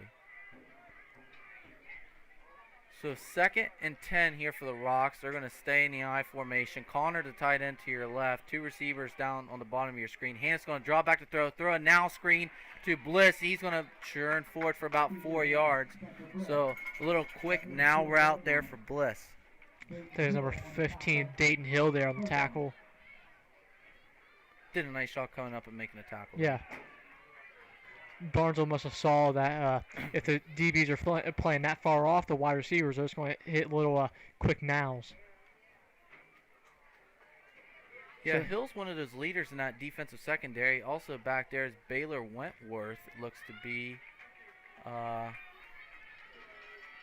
Also, Robbie Cool is in that defensive secondary. Here's pressure again from Portman. Picked up by Belay. Hannes' pass is complete to Detling. Makes a man miss. Makes 2 men miss. He's off down the sideline. Finally brought down at about the 14-yard line. And a flag comes in at the end of the play. So a nice pitch and catch there from Hannes and Detling. I tell you what, that's the second week in a row. He's made a couple of men miss and busted a big play for the Rocks. A nice job there by A.J. Detling. A.J. Detling is kind of a man that gets looked over a lot, but he makes so many plays for the Rocks, especially when they need him to. So we'll see what the penalty is here. And it's going to be on the Zepps, a personal foul. So maybe a little bit of extracurricular after the tackle was made. They flagged them. And that's going to tack on 15, or it'll be half the distance to the goal here for the Shamrocks. If you're Jesse Wells Zepps, that's one thing you can't afford, especially this late in the game. Yes. 3:21 left to go here in the third quarter. Rocks up 14 nothing. Knocking on the door inside that red zone. And they're going to come out in an I formation, motion Gavin Carpenter, and they're going to give it to Jake Belay. Flag on the play. Belay's down around the goal line. Might have got to the 1. It's like they're calling holding on the Rocks. Flag, holding, is going to back that up. You know, Blake Allen had Gavin Carpenter in the backfield, which we've seen all night. Yep. And motioned him across, and he was just a lead blocker for the fullback, Jake Belay. Hopefully we're not getting back into that flag every play rhythm like the first half. On the every other play plan. Yeah. I thought Belay might have found pay dirt there, but they marked him just short, but it doesn't matter because of the penalty. Spencer Bliss checking into the ball game. Also, it looks to be Isaac Thompson in that backfield. Rocks have only got 7 seconds on the play clock. They got to hurry up and get set or burn a timeout, and they are going to burn a timeout because they were in an empty formation, and it's kind of hard to get lined up out of a huddle in an empty. Yeah, it's hard for the receivers to run all the way out there, get set, and give the quarterback time to snap the ball. If you usually break the huddle with about 6 seconds left on the play clock, you're probably screwed, and it's going to warrant a timeout or a penalty. Yep. So that's Barnesville's first time out of the second half.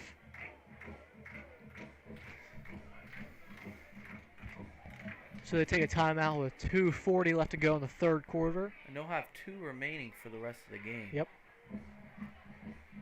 Zeps still holding on to the 3 timeouts. Yeah. Probably going to need him here playing from behind late in the game. Yep.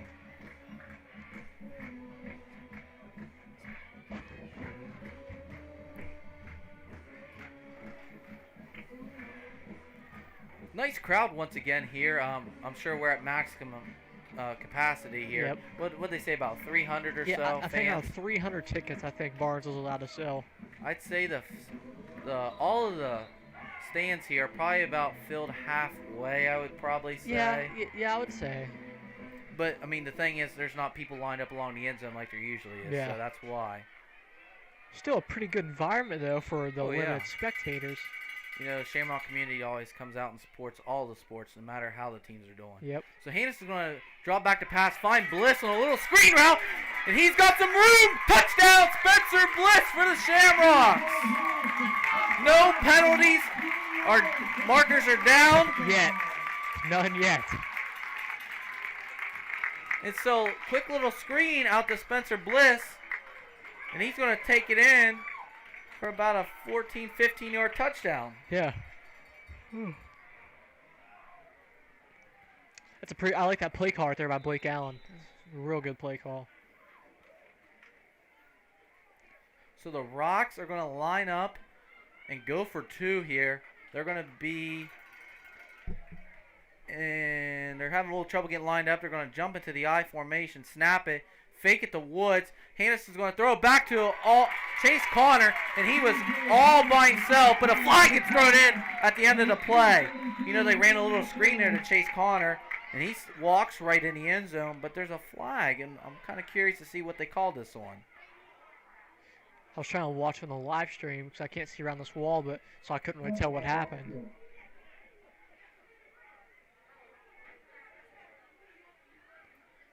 And Blake Allen better be careful here. He's jawing off at the ref, and they're going to wave off the flag.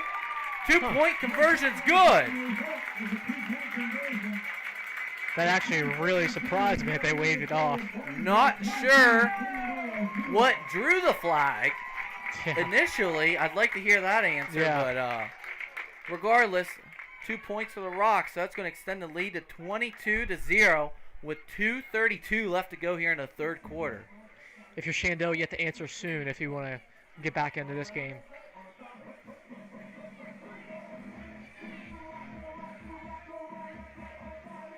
And I'm sure they're going to try to get the ball to Briar Portman here. You know, after Briar a tough Portman, fumble in that last Venus, drive. Yeah. Anyone. It's probably now or never for the Zeps. They're looking to their big playmakers right here to take the game over. So we'll see what Jesse Wells has schemed up for the Zeps. Do you know he used to be a college coach? Where at? Mount Union. So after he played at Mount Union. I think he played there as well. He played at Mount Union, turned around and coached for a couple years at Mount Union, got the head coaching job at Meadowbrook. And then from Meadowbrook in 2015 was his last year there, and he moved over my senior year to Shenandoah and has taken over the program. Had a couple playoff appearances. And what a kick by Gavin Carpenter. It's going to get kicked around. Rocks tried to jump on it, but it's going to be fielded at around the 15-yard line. Tell you what, that's the farthest I think I've seen Gavin Carpenter kick a football yet. I think they caught him off guard there. Certainly caught me off guard. You know, the last couple times the Rocks have kicked off, they've just like, squibbed it real short, pooched it. Yeah. And Carpenter sent this over everyone's head, and it caught him off guard for sure. So the Zepps will take over on their own 15, but 2:29 left to go in the third quarter. Looks like Dayton Hill is still a quarterback for the Zepps. The lineup trips at the bottom of the screen. Hill's going to take the snap, roll back, swing it out to his running back, Portman, and he's going to get brought down around that first down marker, probably picked up around 9. If Portman's able to get out of bounds on those plays, that'll be huge for the Zepps as well. Yeah. We've seen that a lot tonight. The Zepps just run little swing routes, bubble routes, and obviously they have saw something that they're trying to attack. You know, whether Barnesville doesn't cover the flats real well, maybe it's what they're thinking or what, but they've really zoned in on that area of the field.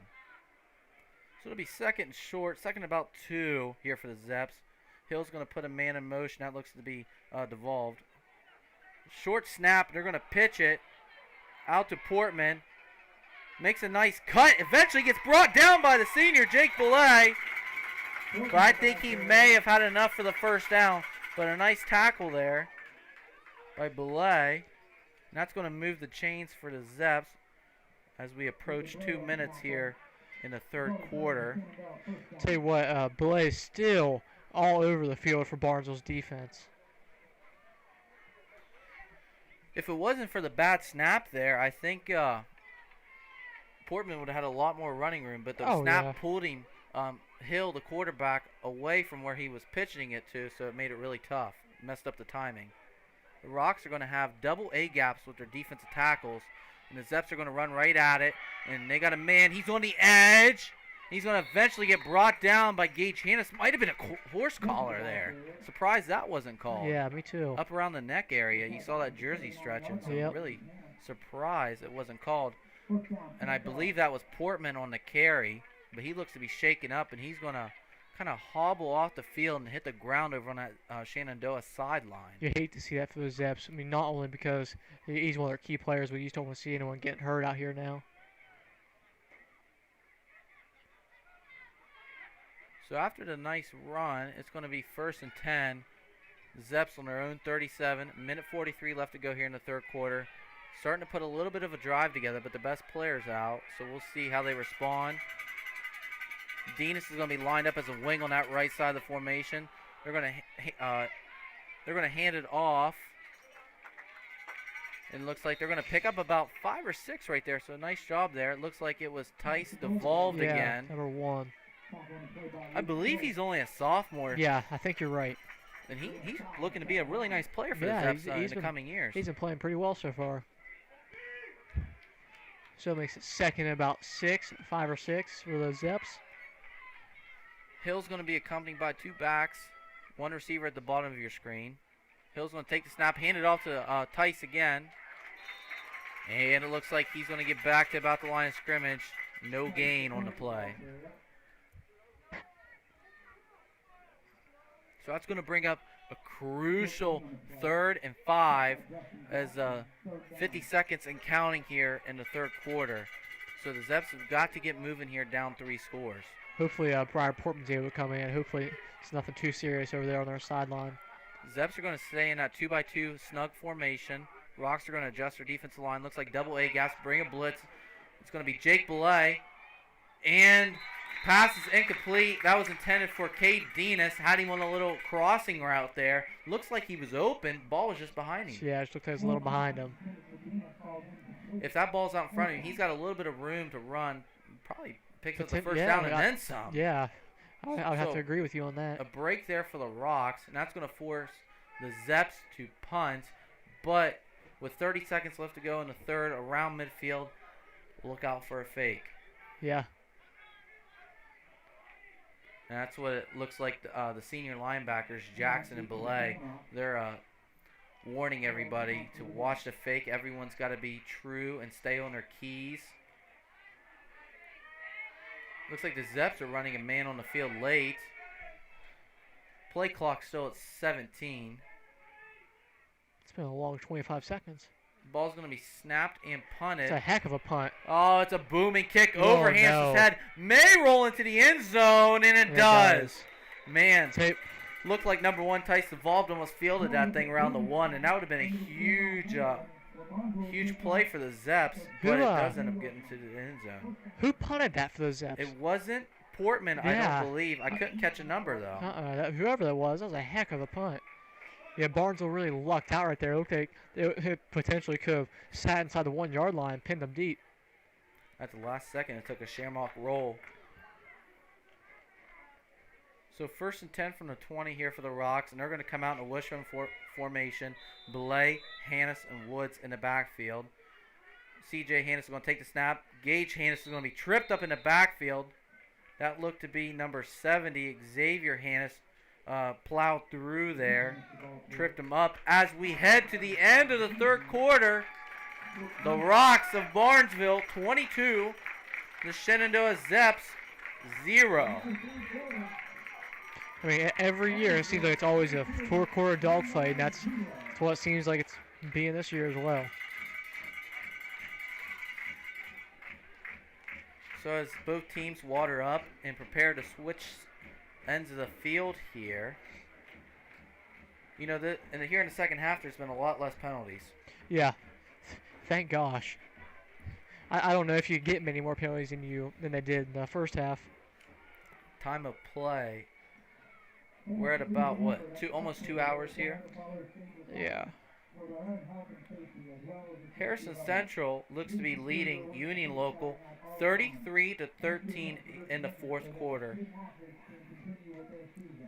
St. Clairsville is still up on Martins Ferry 14-6. Caldwell has came back to take the lead over Monroe Central 36-27. And also just across the Guernsey line, Buckeye Trail's up 36-14 over Strasburg. So there's a little look on the scores around us in the area. Those scores are brought to us by ScoreStream, an app you can download in the App Store. People update that, and it's very nice, especially on Friday nights. You can just look and see what's going on around the valley. Game time, too. So on 2nd and about 8, Hannes is going to hand it off to Woods, and it looks like he's going to pick up about 1, and that's going to bring up 3rd and about 6 or 7 for the Rocks here at the start of the 4th quarter. Rocks, it'd be nice if the Rocks were able to pick this 3rd down up right here. That'd be. And then start working on that clock. Yeah, exactly. Boy, what a job Strauss Films is doing tonight. Colton's down on the sideline picking up some video for highlights, and he's got his brother Drew up here with us in the press box, and he's doing a wonderful job. So big thank you to Strauss Films tonight. Yeah, another great performance for them. Look for the highlight, I believe, comes out on Wednesdays, I think. Wednesday or Thursday, I believe. It's sometime next week. And Colton does a really nice job editing those, too. Colton also does sporting events. He does weddings. I mean, if you need any videography needs, just hit him up, Strauss Films. So Hannes is going to take the snap, hand it off to his running back, get brought down up around the 1st down marker, and that was Gage Hannes. So a little isolation play there, just right up the middle, out of the shotgun formation. That's going to bring up 4th and short, and that's going to force the Rocks to punt. So a big stop there for the Shenandoah Zepps. That's exactly what Jesse Wells wanted to see. Looks like Cade Denis and Tice DeVald back deep for the Zepps. Denis, DeVald, deep for the Zepps.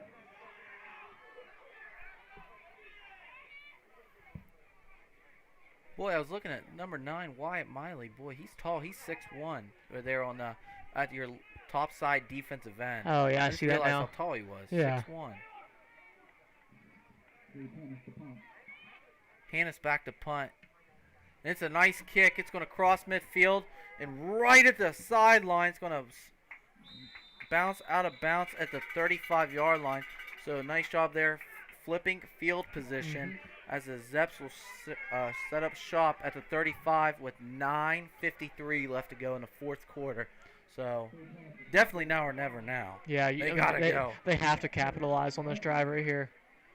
That was a good job by Gage to flip the field position right there. I mean, being up a few scores, that's all you really can ask your punter to do.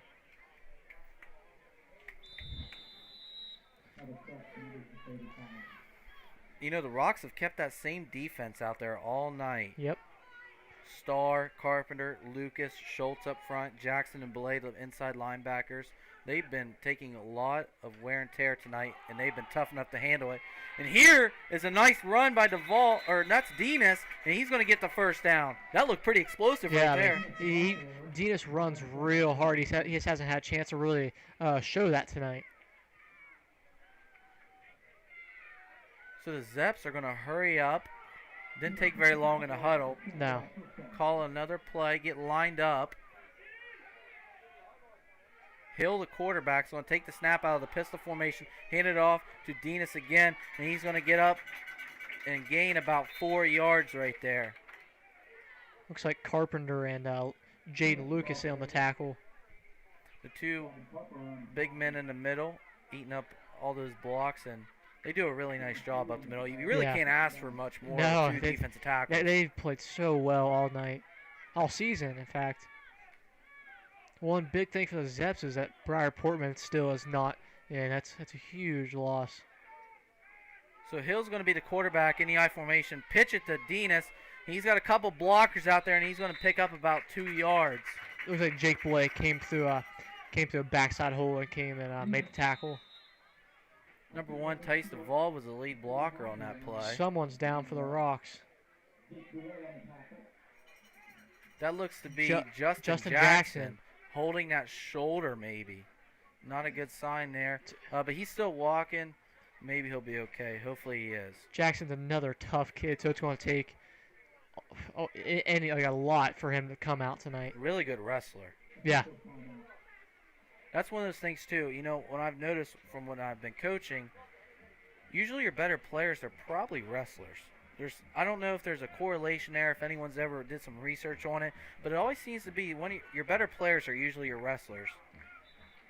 Because that hand-eye coordination, especially your better linemen. You know, when we're recruiting, that's one of those big things. You ask, do you play other sports? And that's one of those things as a lineman, you love to see if they're a wrestler.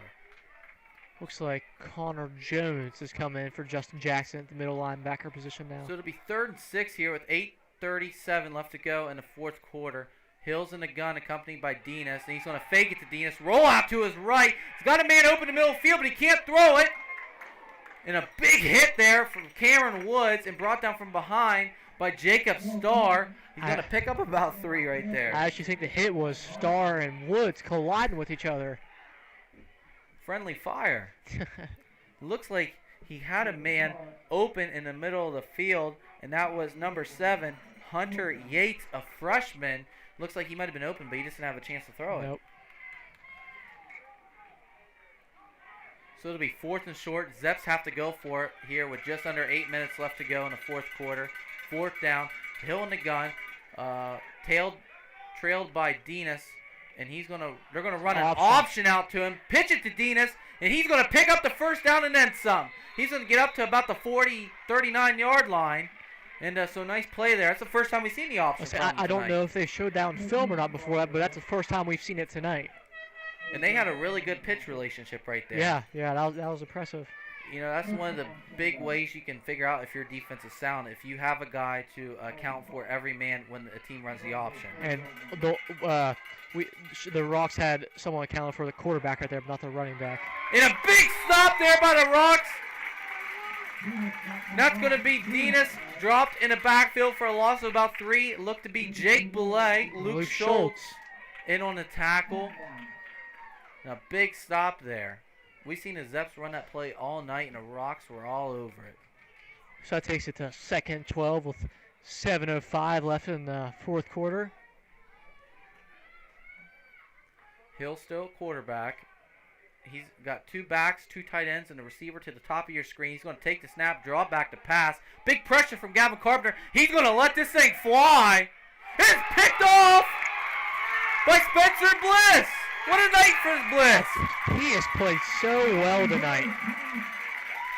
I tell you what, that was as good a catch we've seen all year. I mean, he was falling down and he caught it so far away from his body.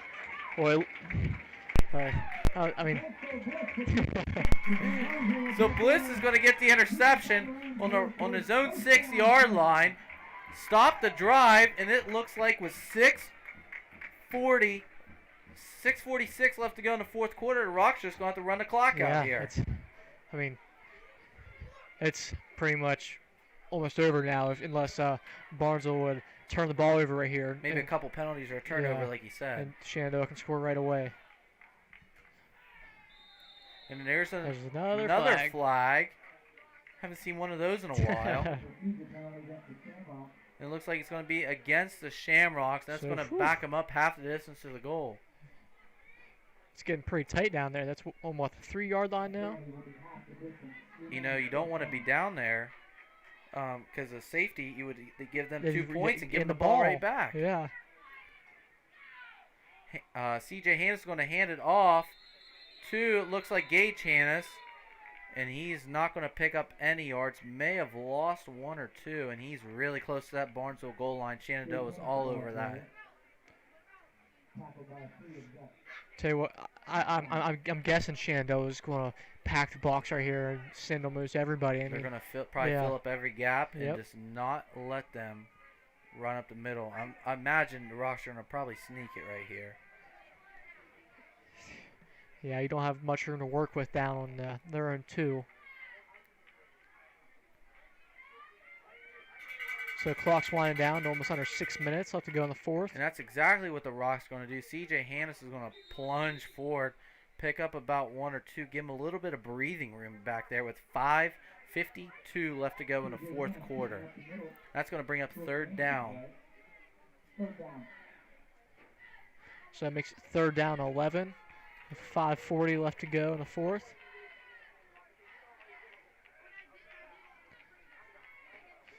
Yeah, Barnesville just appears to be trying to chew up as much clock as possible now.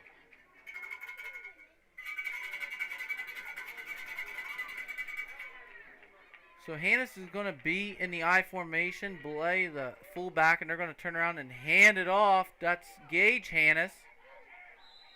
And he's going to get brought down by a host of Zepps defenders. It's a good job by the Rocks right there not to fumble or even get a safety right there on their pin back deep in their own territory. So that's going to bring up 4th and about 6, and it's going to force the Rocks to punt with about 5:50 left to go in the fourth quarter. The Zepps are going to get the ball back here with about 4.5. Got some confusion on the Rocks. Back deep to return for the Zepps is Dinas. And it looks like Tice devolved. Punt's going to be off. A nice punt to the middle of the field. Oh, no. Fielded by Devolved. He's got a little bit of room on that left side. Makes a cut. And he's going to return it all the way down to the 15-yard line. A flag's thrown in on the end of the play. Tell you what, Gage Hannes didn't have much time right there to get the punt off, so it was kind of more of like a line drive punt instead of getting a lot more arc on the ball. And it gave Zepps returnman a chance to get a nice return out of it.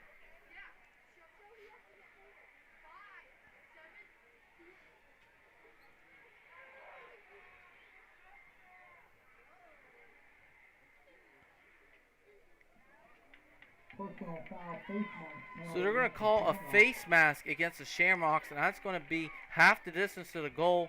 And the Zepps are knocking on the door here to try to score late. Tell you what, Shenandoah's almost taken over where Barnesville last spotted the ball. Not much of a difference. Shenandoah takes over on Barnesville's 9.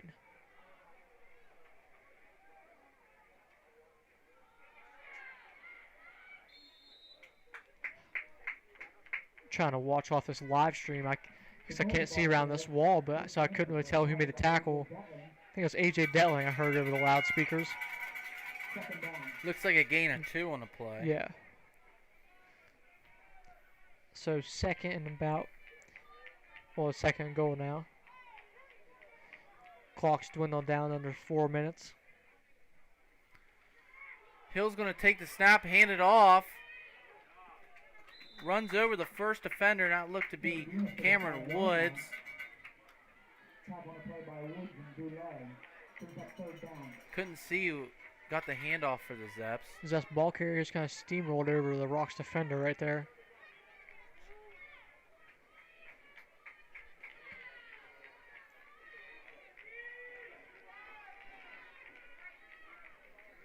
So with 3:24 left to go here in the fourth quarter, Hill's going to be in the gun, accompanied by 2 backs. Motions over a man to his right. He's going to roll out to his right. Pressure.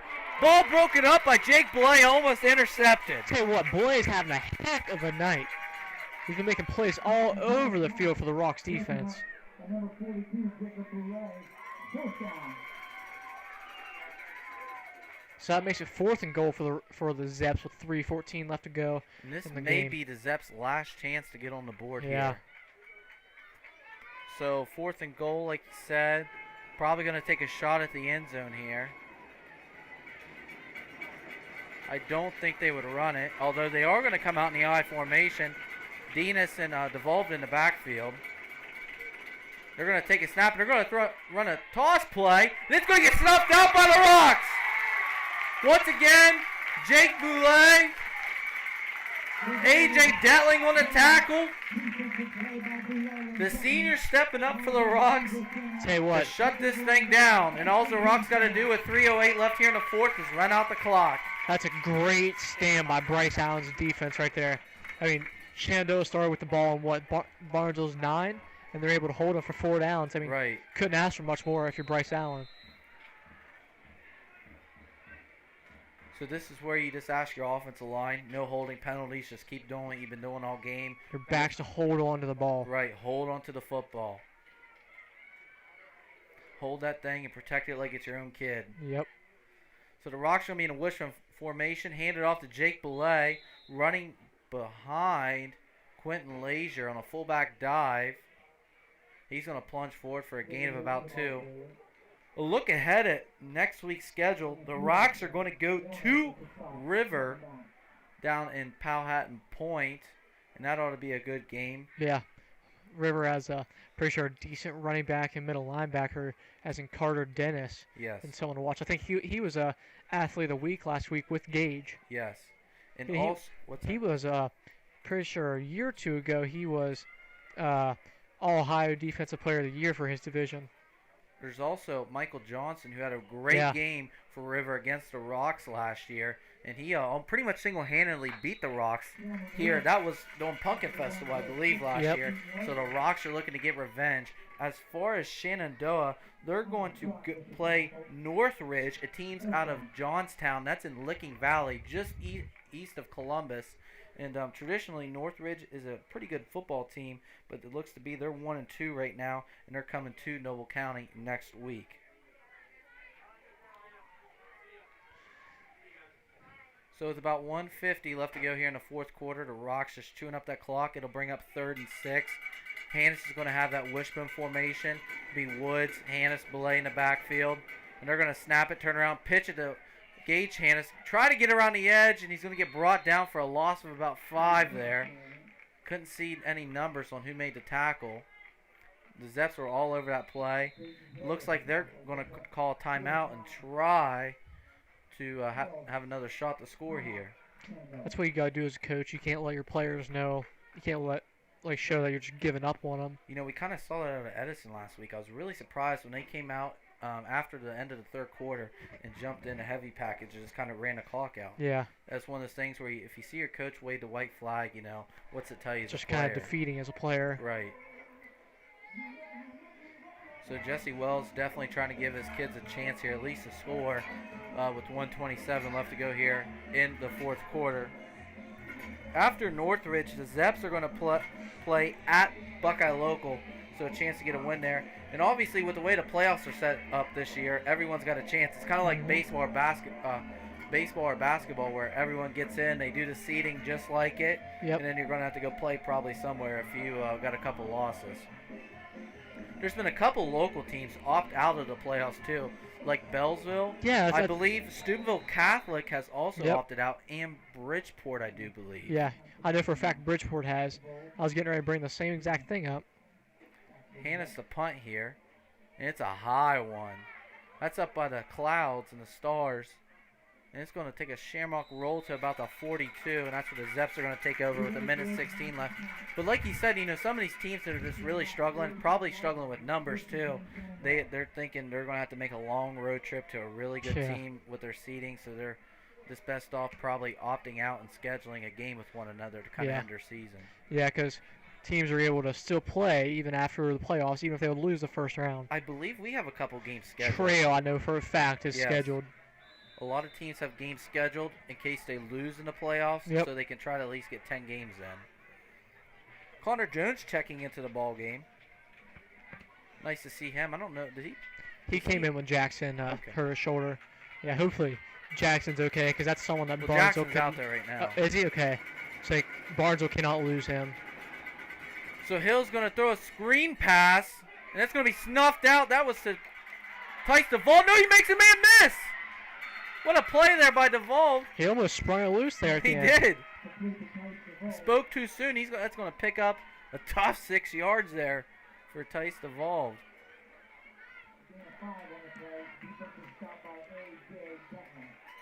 It was A.J. Detling there on the tackle for the Rocks. So 48 seconds and counting left in the fourth quarter as this one winds down. The Zepps are going to try to take a couple shots here. Hill's all in the gun by himself. The Zepps are going to try to max protect, and he's just going to take off and run. No, he's going to pull back and throw behind his receiver, but they're going to flag Cameron Woods on a late hit on the quarterback. I don't know about that one, but regardless, it's going to tackle in 15 here for the Zepps and give them an automatic first down with 30.7 seconds left to play in the fourth. Once again, we'd like to thank Strauss Films for having Strauss Films and Barnesville Schools for having us commentate the live stream for you guys again. Yeah, really appreciate the opportunity and a heck of a job they do. Make sure you check out those highlights. They should be out either Wednesday or Thursday. If you subscribe to Strauss Films YouTube channel, if you hit that subscribe button, it'll automatically pop up on your feed when you go to YouTube, so you don't have to go type it in and search it. Here, we play Union Local in 2 weeks, which we should be back, right? Yep. So you wouldn't have to go search it to try to find it for that game. Also, a shout out to Artworks as a sponsor for this game, and thank you to Dave and Sue Hines of Bethesda Market for feeding both teams again. So Hill's going to draw back and throw a prayer up to the end zone, and it's going to be caught! Touchdown Zepps here at the end of the fourth quarter. And I hear whistles. Not sure what's going on. But regardless, a prayer thrown up to the corner of the end zone. Pass complete for the touchdown. Zepps are going to score late. And I believe that was Tice DeVault, I think, was the receiver who caught the touchdown pass. That's who I think it was too. I mean, it might not win Shenandoah the game, but it'll look better on the scoreboard for him. At least give him a little bit of confidence. I mean, DeVault has shown he's a really good player tonight, yeah, especially as a sophomore. Hill's going to fake the option, turn around, reach for the goal line, and it looks like the officials are going to say he's in, so they're going to pick up 2 there with 22.5 seconds left to go in the fourth. That's going to cut the lead 22-8, and I'm sure Shenandoah's going to turn around and onside kick it here. Yeah. And maybe try to throw up another prayer if they can get it. Yep.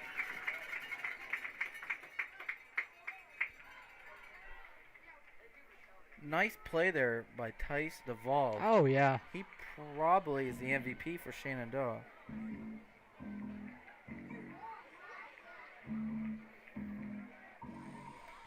Also, too, an option, you guys can donate through Venmo. The information for what username to donate money to, I believe it goes to Barnesville Schools, the athletic fund, because of lack of ticket sales. So if you guys can Venmo some money there. And it's actually in the live chat. It's at Barnesville-Shamrocks on Venmo. Any donations are greatly appreciated, and the highlight will be up Wednesday on Facebook and YouTube on Strauss Films. So it looks like the Rocks are setting up for the onside kick here. They're going to flip their personnel. On that front line looks to be Spangenberg, Connor, Carpenter, Belay, Detling. And the back line is going to be Hannes, Bliss, Woods, Thompson, and Hall. And that ball is not going to go 10 yards. And so the Rocks are going to be able to just take a knee here and get out of here with a win.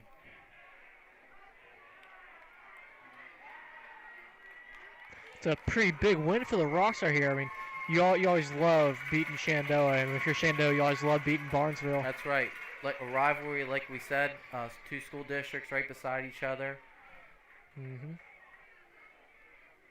So it looks like Blake Allen's squad's going to move on to 3-1 on the season with some momentum heading into their away game at River next week. With their one loss being against Beaver Local, who looks like turned out to be a pretty solid team. So it looks like Hannes is going to be in victory formation. He's going to sit on it, take a knee, and that's going to do it here at Shamrocks Stadium. That's going to bring the final score.